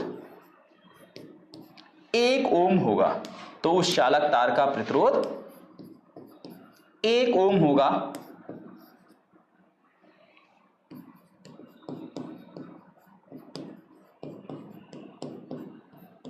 ठीक है, तो उस चालक तार का प्रतिरोध जो है वो क्या होगा 1 ओम होगा। ठीक है बेटा, आगे बात समझ में एकदम अच्छे से। चलिए अब देखिए, जो आपका प्रतिरोध है इसको कौन कौन सी चीजें प्रभावित कर सकती हैं या क्या क्या चीजें ऐसी हैं जिसकी वजह से ये प्रतिरोध जो है, प्रतिरोध का मान बदल सकता है या चेंज हो सकता है। ठीक है, जैसे कहने का मतलब ये है, जैसे मान लीजिए ह्यूमन बॉडी है, यानी जैसे मान लीजिए हम ही हैं, तो हमको कौन कौन सी चीजें प्रभावित कर सकती हैं भाई? जैसे बीमारियां हो गई, ठीक है, सर्दी हो गई, खांसी हो गई, जुकाम हो गया, बुखार हो गया, तो ये सारी चीजें हैं जो हमको क्या कर सकती हैं, प्रभावित कर सकती हैं। ठीक है, टेम्परेचर हो गया, गर्मी, ठंडी, जाड़ा, बरसात, ठीक है, ये सारी चीजें क्या होती हैं, ह्यूमन बॉडी पे कुछ ना कुछ इफेक्ट डालती हैं, कुछ ना कुछ प्रभाव डालती हैं। ठीक है, जिसकी वजह से वेशभूषा और ठीक है, रहन सहन, खान पीन, इन सारी चीजों में क्या होता है, परिवर्तन हो जाता है, चेंज हो जाता है। तो उसी तरीके से ये जो विद्युत प्रतिरोध है इसको कौन कौन सी चीजें भाई प्रभावित कर सकती हैं, चलिए उसके बारे में देखते हैं। तो अब अगली हेडिंग लगाइए,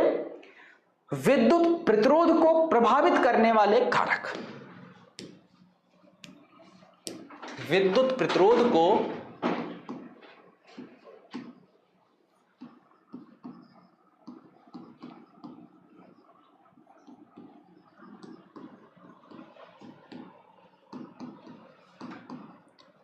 प्रभावित करने वाले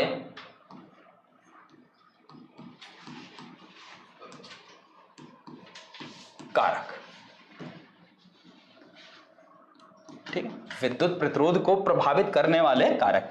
चलिए अब आपको मैं थोड़ा सा कल के लेक्चर पर वापस ले चलता हूं। कल बेटा जो ओम का नियम मैंने प्रूफ किया था, V/I बराबर क्या आया था, एक नियतांक आया था। क्या आया था, एक नियतांक आया था। और अभी अभी हमने प्रतिरोध की परिभाषा में आपको बताया कि यही जो होता है V और I का जो अनुपात होता है, यही आपका क्या होता है, क्या होता है भाई, प्रतिरोध भी होता है। तो ये जो नियतांक था कितना था आपका, mL/NE²A τ, यही आपका नियतांक था। और यही नियतांक हमारा क्या होगा, प्रतिरोध भी होगा। यही नियतांक हमारा क्या होगा भाई, प्रतिरोध भी कहलाता है। ठीक है, ओके, आगे बात समझ में। चलिए अब देखिए, सबसे पहला स्टेप तो यहां हमें यह पता चलता है कि ये जो लंबाई है L जो है, यानी अगर हमारा चालक तार लंबा होगा, ध्यान दीजिएगा, अगर चालक तार लंबा होगा तो R का मान ज्यादा होगा। ठीक है, तो सबसे पहली चीज हमें यह मिली कि किसी भी चालक तार का जो प्रतिरोध होता है वो उसके लंबाई के, यहां देखिए, डायरेक्टली प्रोपोर्शनल, यानी ऊपर जो चीज होती है वो डायरेक्टली प्रोपोर्शनल और नीचे जो होता है वो इनवर्सली या व्युत्क्रमानुपाती उसे बोलते हैं। ठीक है, तो सबसे पहली चीज हमें क्या मिली बेटा, पहला पॉइंट मिला कि किसी भी चालक का विद्युत प्रतिरोध उसकी लंबाई के अनुक्रमानुपाती होता है। चालक का विद्युत प्रतिरोध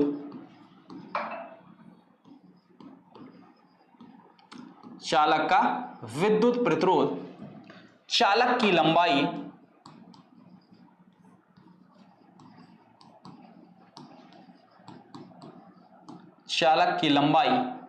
के अनुक्रमानुपाती होता है।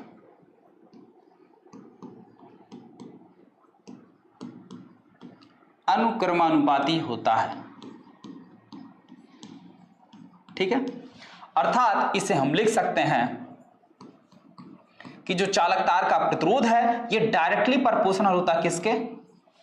इसके लंबाई के, ठीक है। दूसरी क्या चीज है भाई? अब दूसरा पॉइंट देखिए, नीचे क्या दिखाई दे रहा है आपको? ए क्या है? चालक तार के परिच्छेद का क्षेत्रफल है।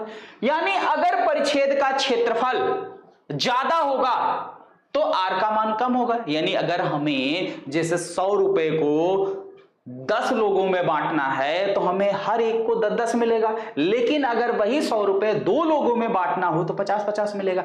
जब हमें ज्यादा लोगों में बंटवारा करना होता है, यानी जिस संख्या से हम भाग दे रहे हैं वो अगर हमारा बड़ा होता है तो रिजल्ट छोटा आता है। तो अगर ए का मान ज्यादा होगा तो आर का मान कम होगा। ए क्या है? चालक तार के परिच्छेद का क्षेत्रफल, यानी चालक तार कितना मोटा है। यानी जितना ज्यादा मोटा तार होगा उसका प्रतिरोध उतना कम होगा, और जितना पतला तार उसका प्रतिरोध उतना ज्यादा, ठीक है।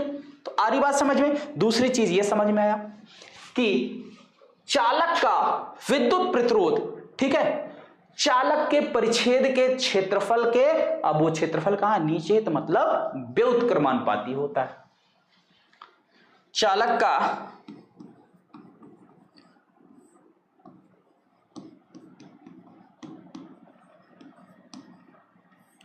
विद्युत प्रतिरोध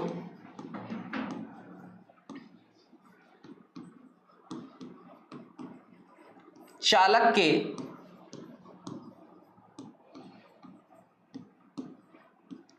परिच्छेद के क्षेत्रफल, परिच्छेद के क्षेत्रफल के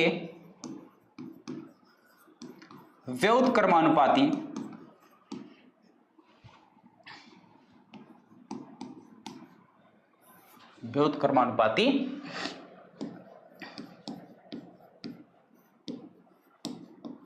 होता है, ठीक है। आगे बात समझ में? अर्थात इसे हम ऐसे भी लिख सकते हैं, अर्थात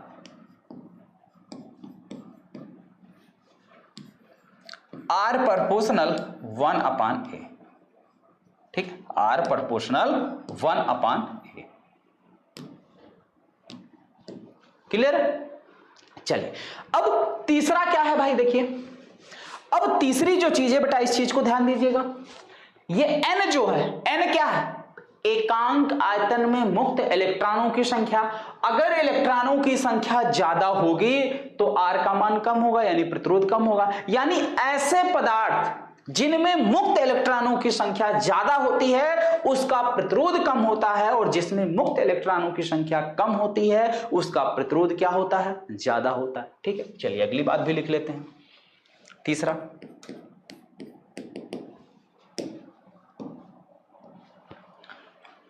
चालक का प्रतिरोध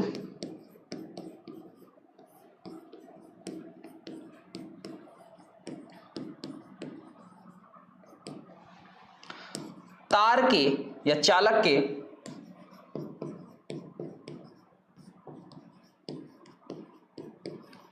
प्रति एकांक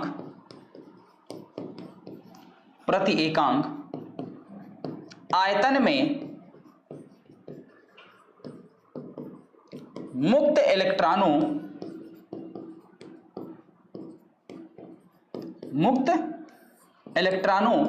की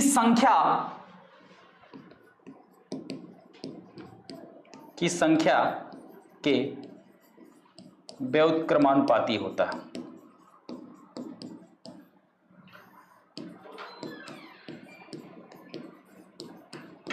अर्थात यहां हम लिख सकते हैं कि जो R है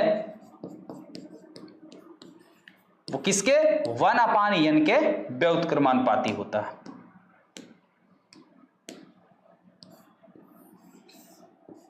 ठीक है, ये चीज लिखा जा सकता है।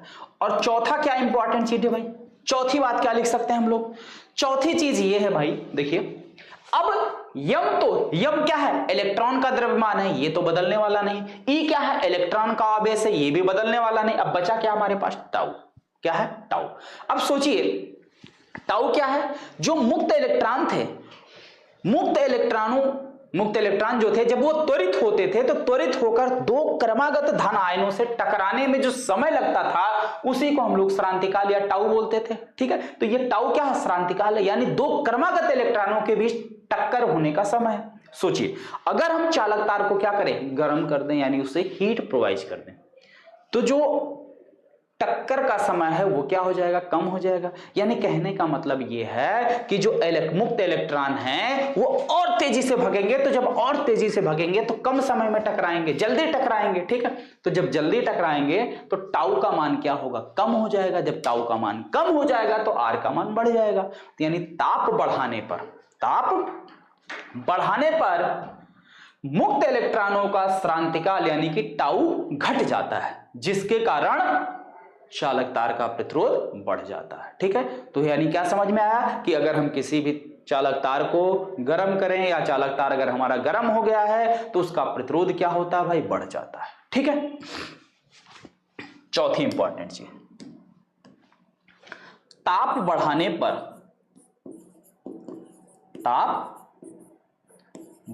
पर श्रांतिकाल घट जाता है,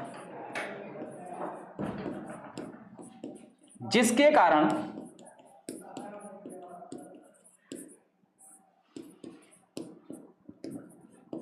चालक तार का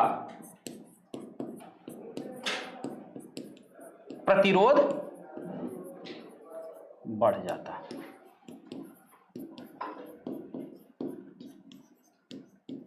ठीक है, ताप बढ़ाने पर प्रतिरोध क्या हो गया, घट। ठीक है, ताप बढ़ाने पर प्रतिरोध भी क्या हो गया, बढ़ गया। तो यानी यहां से हमें दो चीज मिल रहा है बेटा, क्या हो गया, दो चीज मिल रहा है ना। दो चीज कौन कौन सा, यानी अगर हम टेम्परेचर बढ़ाएंगे तो आर का भी मान बढ़ेगा। ठीक है, यानी एक तो हमें यह मिल गया कि जो आर है ये डायरेक्टली प्रोपोर्शनल किसके है, टी के। अब ये टी क्या है, टेम्परेचर यानी कि ताप, और ये जो आर है ये इनवर्सली प्रोपोर्शनल है 1/टाउ के।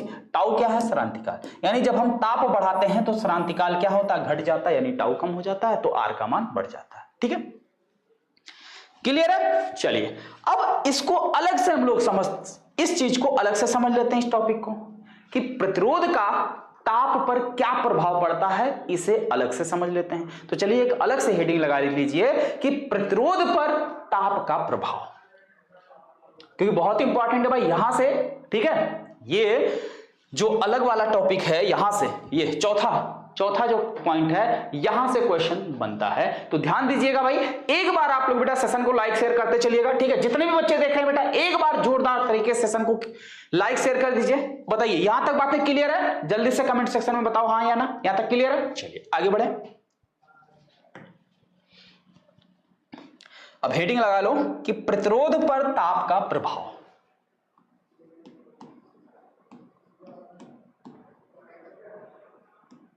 प्रतिरोध पर ताप का प्रभाव,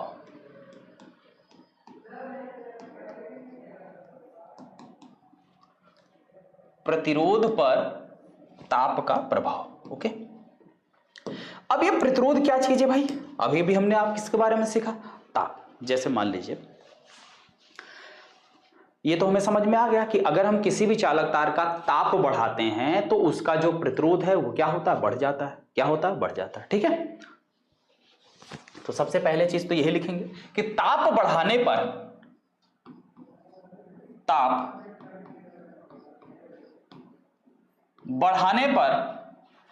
चालक तार का प्रतिरोध, चालक तार का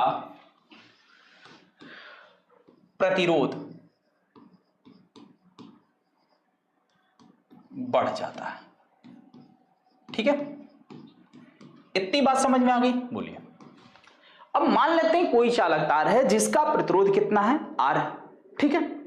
यदि किसी चालक तार का 0 अंश सेल्सियस पर, ठीक है, तथा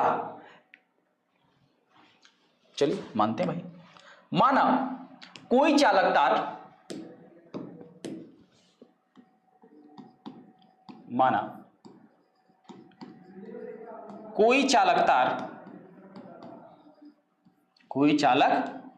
तार जिसका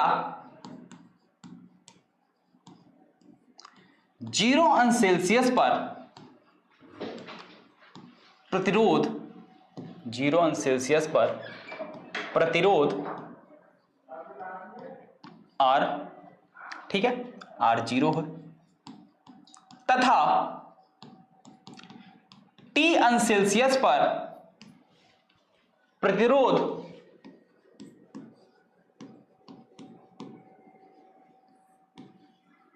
RT है, RT, ठीक है, आई बात समझ में, RT है। तो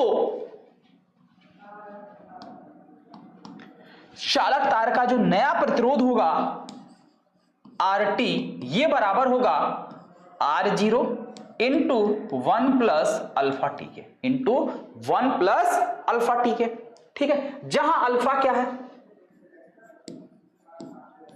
जहां अल्फा प्रतिरोध का ताप गुणांक है, किसका, प्रतिरोध का ताप गुणांक है, क्या भाई, प्रतिरोध का ताप गुणांक है। ओके, आगे बात समझ में, यानी कहने का मतलब यह है कि अगर हम किसी भी चालक तार का 0 अंश सेल्सियस पर प्रतिरोध पता है और T अंश सेल्सियस उसका टेम्परेचर बढ़ाया जाए, T अंश सेल्सियस उसका टेम्परेचर बढ़ाया जाए, तो उसका जो नया प्रतिरोध होगा RT बराबर उसका ये फार्मूला होगा, ठीक है, उसका ये फार्मूला होगा, ठीक। आगे बात समझ में। और यहां से अगर मान लीजिए अल्फा का मान निकालना हो तो देखिए पक्षांतर करने पर क्या हो जाएगा, शॉर्ट फॉर्म में देखिए भाई, यहां से अगर आपको अल्फा निकालना हो तो RT बराबर क्या हो जाएगा, ब्रैकेट ओपन कर दो, तो ये हो जाएगा R0 plus R0 into alpha T, ये हो जाएगा। अब देखिए R0 इधर प्लस है, इधर आएगा माइनस हो जाएगा, तो RT माइनस R0 बराबर R0 इंटू अल्फा टी। अब यहां से चाहिए किसका मान, T का मान चाहिए, सॉरी अल्फा का मान, तो यहां से देखिए अल्फा बराबर क्या हो जाएगा, इधर क्या है RT minus R0, RT minus R0 बटे R0 और T से यहां गुणा इधर आएगा भाग हो जाएगा, तो R0 इंटू टी, ठीक है। तो ये जो है किसी भी पदार्थ का ताप गुणांक निकालने का फार्मूला है, ये क्या है, ताप गुणांक निकालने का फार्मूला, ठीक है, जहां अल्फा क्या है, ताप गुणांक। दोनों बातें समझ में आ गई, क्लियर है। तो अब इस पर कोई भी क्वेश्चन आएगा, चाहे आपको ताप गुणांक निकालने के लिए आएगा, चाहे नया प्रतिरोध निकालने के लिए आएगा। अगर नया प्रतिरोध निकालने के लिए आएगा तो अल्फा का मान दिया रहेगा, ठीक है, और अगर अल्फा का मान निकालना रहेगा तो इसमें R0 भी आपको पता रहेगा, RT भी पता रहेगा और टेम्परेचर भी पता रहेगा, सब कुछ, ठीक है, क्लियर है, कोई दिक्कत नहीं बेटा। यहां तक सारी चीजें क्लियर है, बोलो हाँ या ना, यहां तक सब कुछ आपका एकदम अच्छे तरीके से क्लियर है भाई, जल्दी से बताइए हाँ या ना।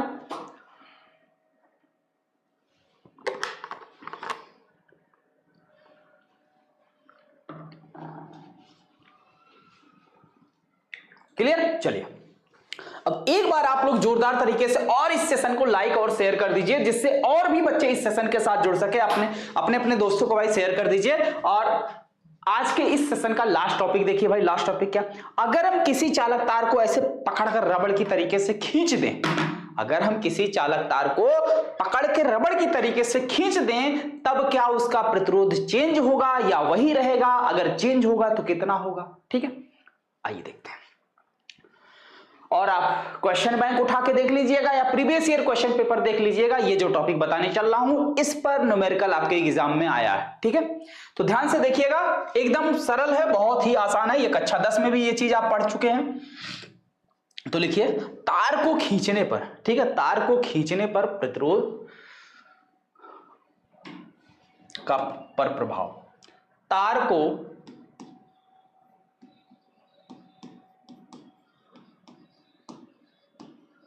खींचने पे या खींचने पर प्रतिरोध पर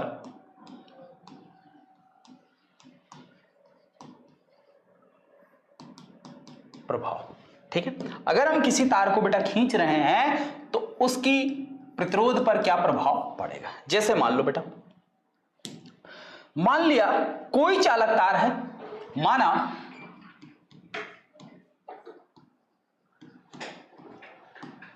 कोई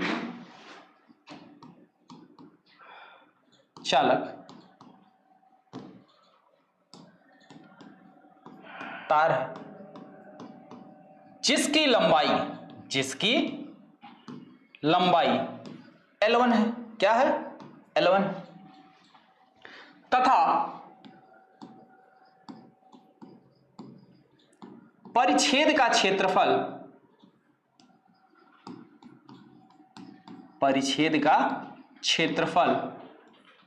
A1 है, तब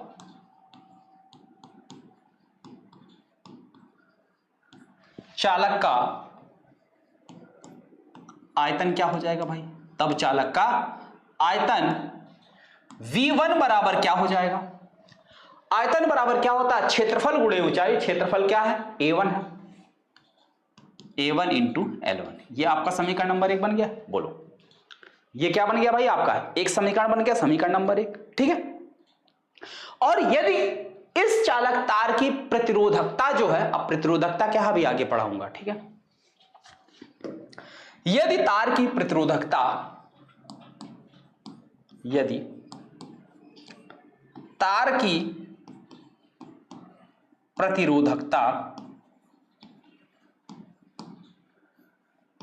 रो है,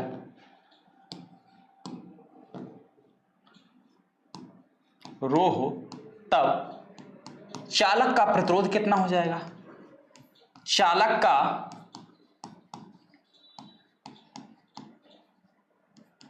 प्रतिरोध R1 बराबर क्या हो जाएगा? रो इंटू L1 अपान A1। ठीक है, रो L1 अपान A1, ये आपका समीकरण 1 हो गया, ये समीकरण नंबर 2 हो गया। ठीक है, तो इस चालक तार का जो प्रतिरोध होगा बेटा वो कितना होगा? रो इंटू L1 अपान A1।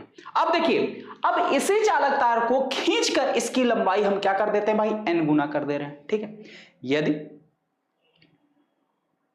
चलिए मान लेते हैं, देखिए यदि इसी चालक तार को हम क्या करें? खींचकर इसकी लंबाई L2 कर दें। ठीक है, इसकी लंबाई क्या कर दें? L2 कर दें।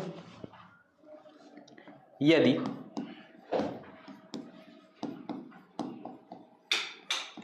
चालक तार को खींचकर इसकी लंबाई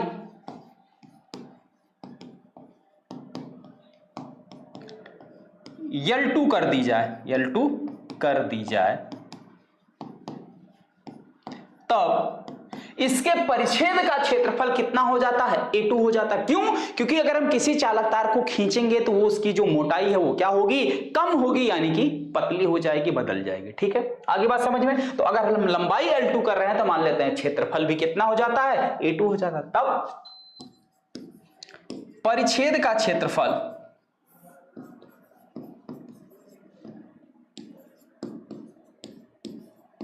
A2 हो जाता है।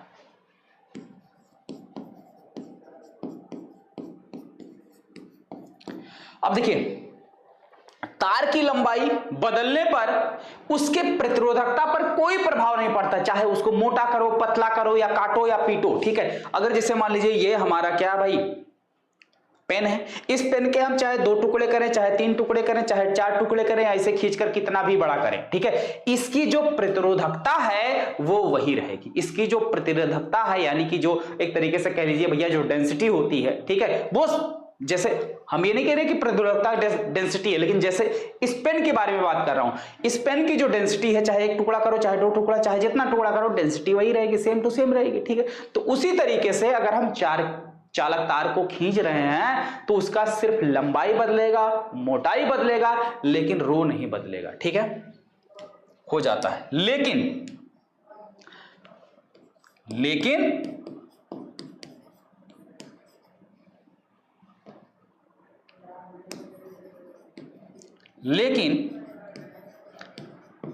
प्रतिरोधकता पर कोई प्रभाव नहीं पड़ता।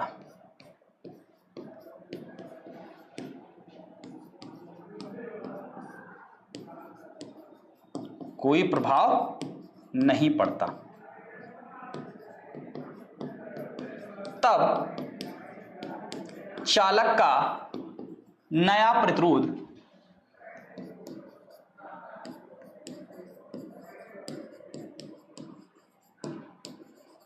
R2 बराबर क्या हो जाएगा, रो इंटू L2 अपान A2। ये हो जाएगा बेटा आपका समीकरण नंबर 3। ये क्या हो जाएगा, आपका समीकरण नंबर 3 बन जाएगा। ठीक है भाई, यहां तक बात समझ में आ गई? बोलिए क्लियर है, हाँ या ना? अच्छा, एक चीज तो भैया हम लिखना भूल गए, एक चीज लिखना भूल गए। ठीक है, ये तब चालक का नया प्रतिरोध R2 और आयतन V2 बराबर, अब फिर आयतन बराबर क्या होगा, लंबाई गुणे चौड़ाई, क्षेत्रफल गुणे ऊंचाई। तो क्षेत्रफल है आपका A2 और ऊंचाई है L2, A2 इंटू L2। ये आपका समीकरण नंबर बन गया 4। ओके, क्लियर है? चलिए अब ध्यान दीजिए, समीकरण नंबर 2 में समीकरण नंबर 3 से भाग करने पर, ठीक है, समीकरण नंबर 2 में समीकरण नंबर 3 से भाग करने पर देखिए हमें क्या चीज मिलता है। ठीक है, आइए भाग करते हैं। समीकरण 2 में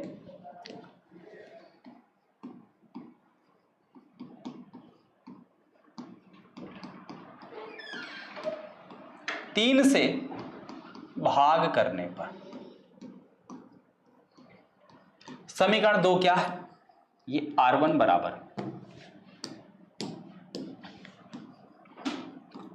बराबर रो इंटू L1 अपान A1 ये है। और समीकरण 3 क्या है, R2 बराबर रो इंटू L2 अपान A2। अब देखो रो से रो कैंसिल हो गया, बचा क्या हमारे पास, R1 बटे R2 बराबर, ये देखिए जब किसी भी भिन्न में, यानी कि ये क्या है, अंश बटे हर, भिन्न में भिन्न से जब भाग होता है तो नीचे वाली भिन्न का पलट के गुणा हो जाता है। तो ऊपर क्या है आपका L1 अपान A1।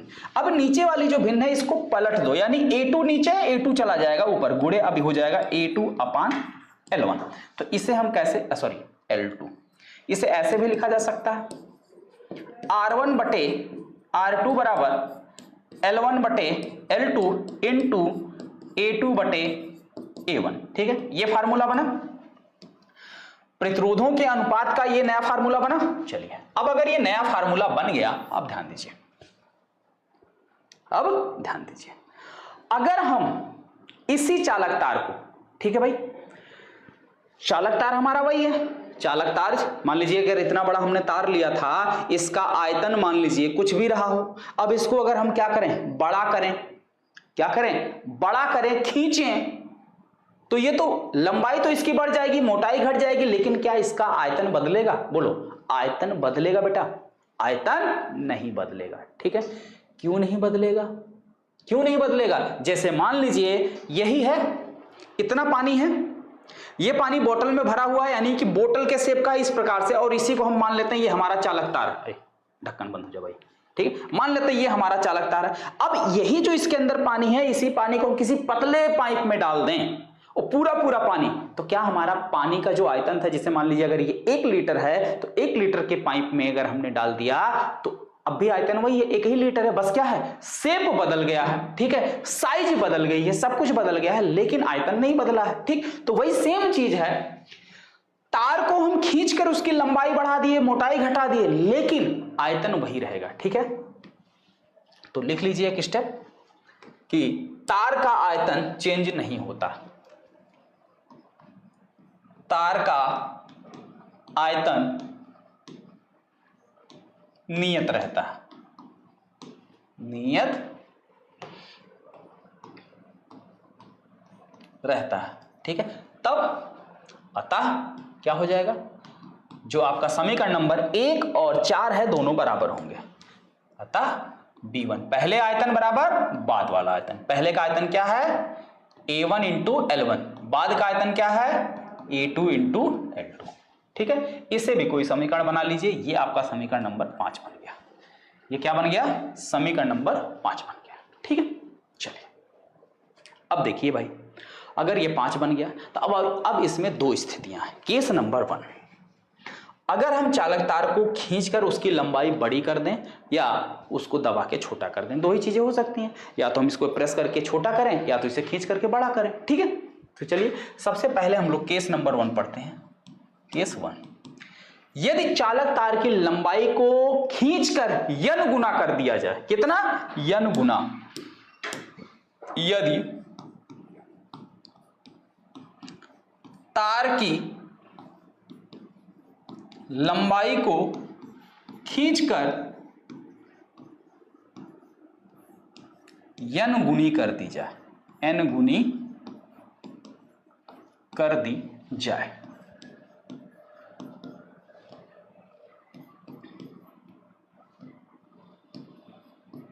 तब ध्यान दीजिएगा, तार की लंबाई को n गुना कर दिया गया है। क्या कर दिया गया है? n गुना। यानी पहले लंबाई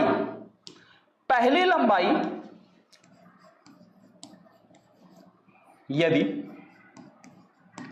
पहली लंबाई L1 है तो दूसरी लंबाई क्या हो जाएगी? दूसरी लंबाई L2 बराबर इसका कितना गुना? n गुना, यानी कि nL1। ठीक है, ओके। अब देखिए, अब यही मान उठा के समीकरण नंबर 5 में रखिए। समीकरण नंबर 5, अच्छा इसे बना लीजिए 5, उसे बना लीजिए 6, इसे बनाइए 5 और इसे बनाइए 6। ओके, चलिए देखिए,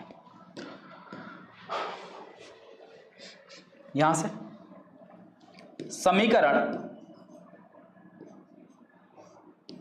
6 से, तो समीकरण 6 से हमें क्या मिला भाई? A1 L1 बराबर A2 और L2 का मान कितना है? nL1। ठीक है, nL1। अब यहां से देखो, यहां भी L1 है, यहां भी L1 है, कैंसिल हो गया, तो A1 बराबर क्या हो गया? Na2 हो गया। A1 बराबर क्या हो गया? Na2 हो गया। ठीक है, अब यही मान उठा के समीकरण नंबर 5 में रख दो। तो समीकरण 5 से क्या मिलेगा भाई? समीकरण 5 से, समीकरण 5 क्या था आपका? R1 बटे R2 बराबर L1 बटे L2 इंटू A2 बटे A1, यही था। ओके, अब सबका मान रखो। R1 बटे R2 बराबर L1 का मान L1 है, L2 का मान, यानी नई लंबाई कितनी हो जा रही? इसका n गुना, तो nL1 हो गया गुणे A2 बटे A1। ठीक है, तो A1 की जगह A1 रखो, A1 की जगह, अच्छा एक सेकंड, यहां से देखिए, यहां से A2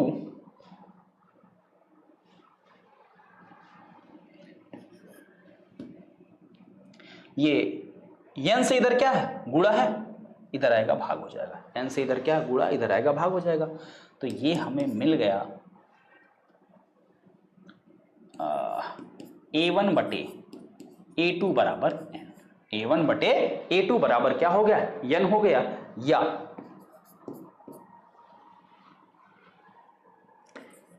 A2 बटे A1 बराबर 1/n। यानी अगर A1 बटे A2 बराबर n है तो इसको उल्टा करोगे तो ये क्या हो जाएगा? उल्टा हो जाएगा। ठीक, चलिए अब इसका जो मान है A2 बटे A1, इसका मान कितना है? 1/n है। अभी भी आपने देखा, वहां हमने निकाला था, तो यहां पे रख देते हैं। तो ये हो जाएगा L1 बटे n, L1 into 1/n। Okay, अब इस L1 से ये L1 कैंसिल हो गया, n into n 1/n square आ गया। क्या आ गया? n square. तो यानी हमें मिल गया R1 बटे R2 बराबर 1/n स्क्वायर। अब इसका तिरछा गुणा कर दो। क्या कर दो? तिरछा गुणा। तो यहां से n स्क्वायर इंटू R1 बराबर हो जाएगा R2। इसका इसमें करोगे तो n स्क्वायर, इसका इसमें करोगे R2। तो यानी हमें जो नया प्रतिरोध मिला R2 बराबर, वो क्या मिला? n स्क्वायर गुणे R1। ठीक है, R1 क्या है, तार को खींचने से पहले का प्रतिरोध, और R2 क्या है, तार को खींचने के बाद का प्रतिरोध। तो हमें ये साफ साफ पता चला कि अगर हम किसी भी चालक तार की लंबाई को n गुना बड़ा करते हैं तो उसका जो प्रतिरोध होता है वो n² गुना बढ़ जाता है। ठीक है, क्या होता है, n² गुना बढ़ जाता है। ठीक है बेटा, आगे बात समझ में क्लियर है, क्लियर अच्छे से।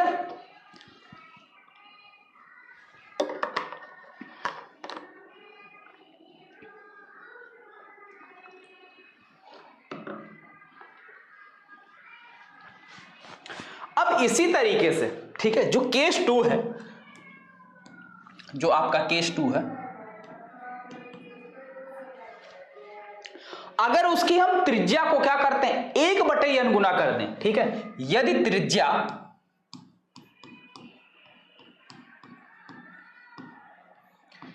1/n गुना,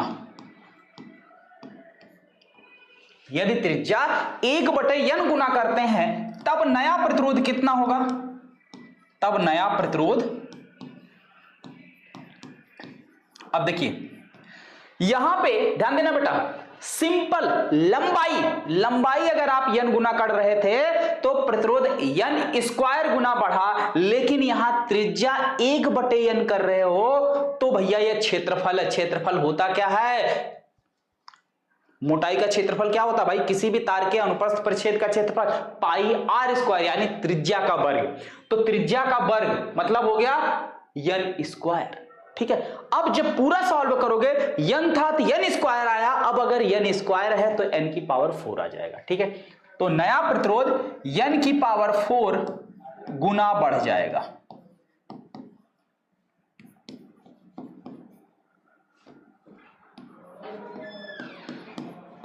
ठीक है, एक केस हमने सॉल्व करके दिखाया, दूसरे केस को आप लोग इसी तरीके से ट्राई करिएगा, हो जाएगा। ठीक है भाई, आगे बात समझ में, बोलो, यहां तक बात सभी का क्लियर हो गया, ये दूसरा केस हो जाएगा।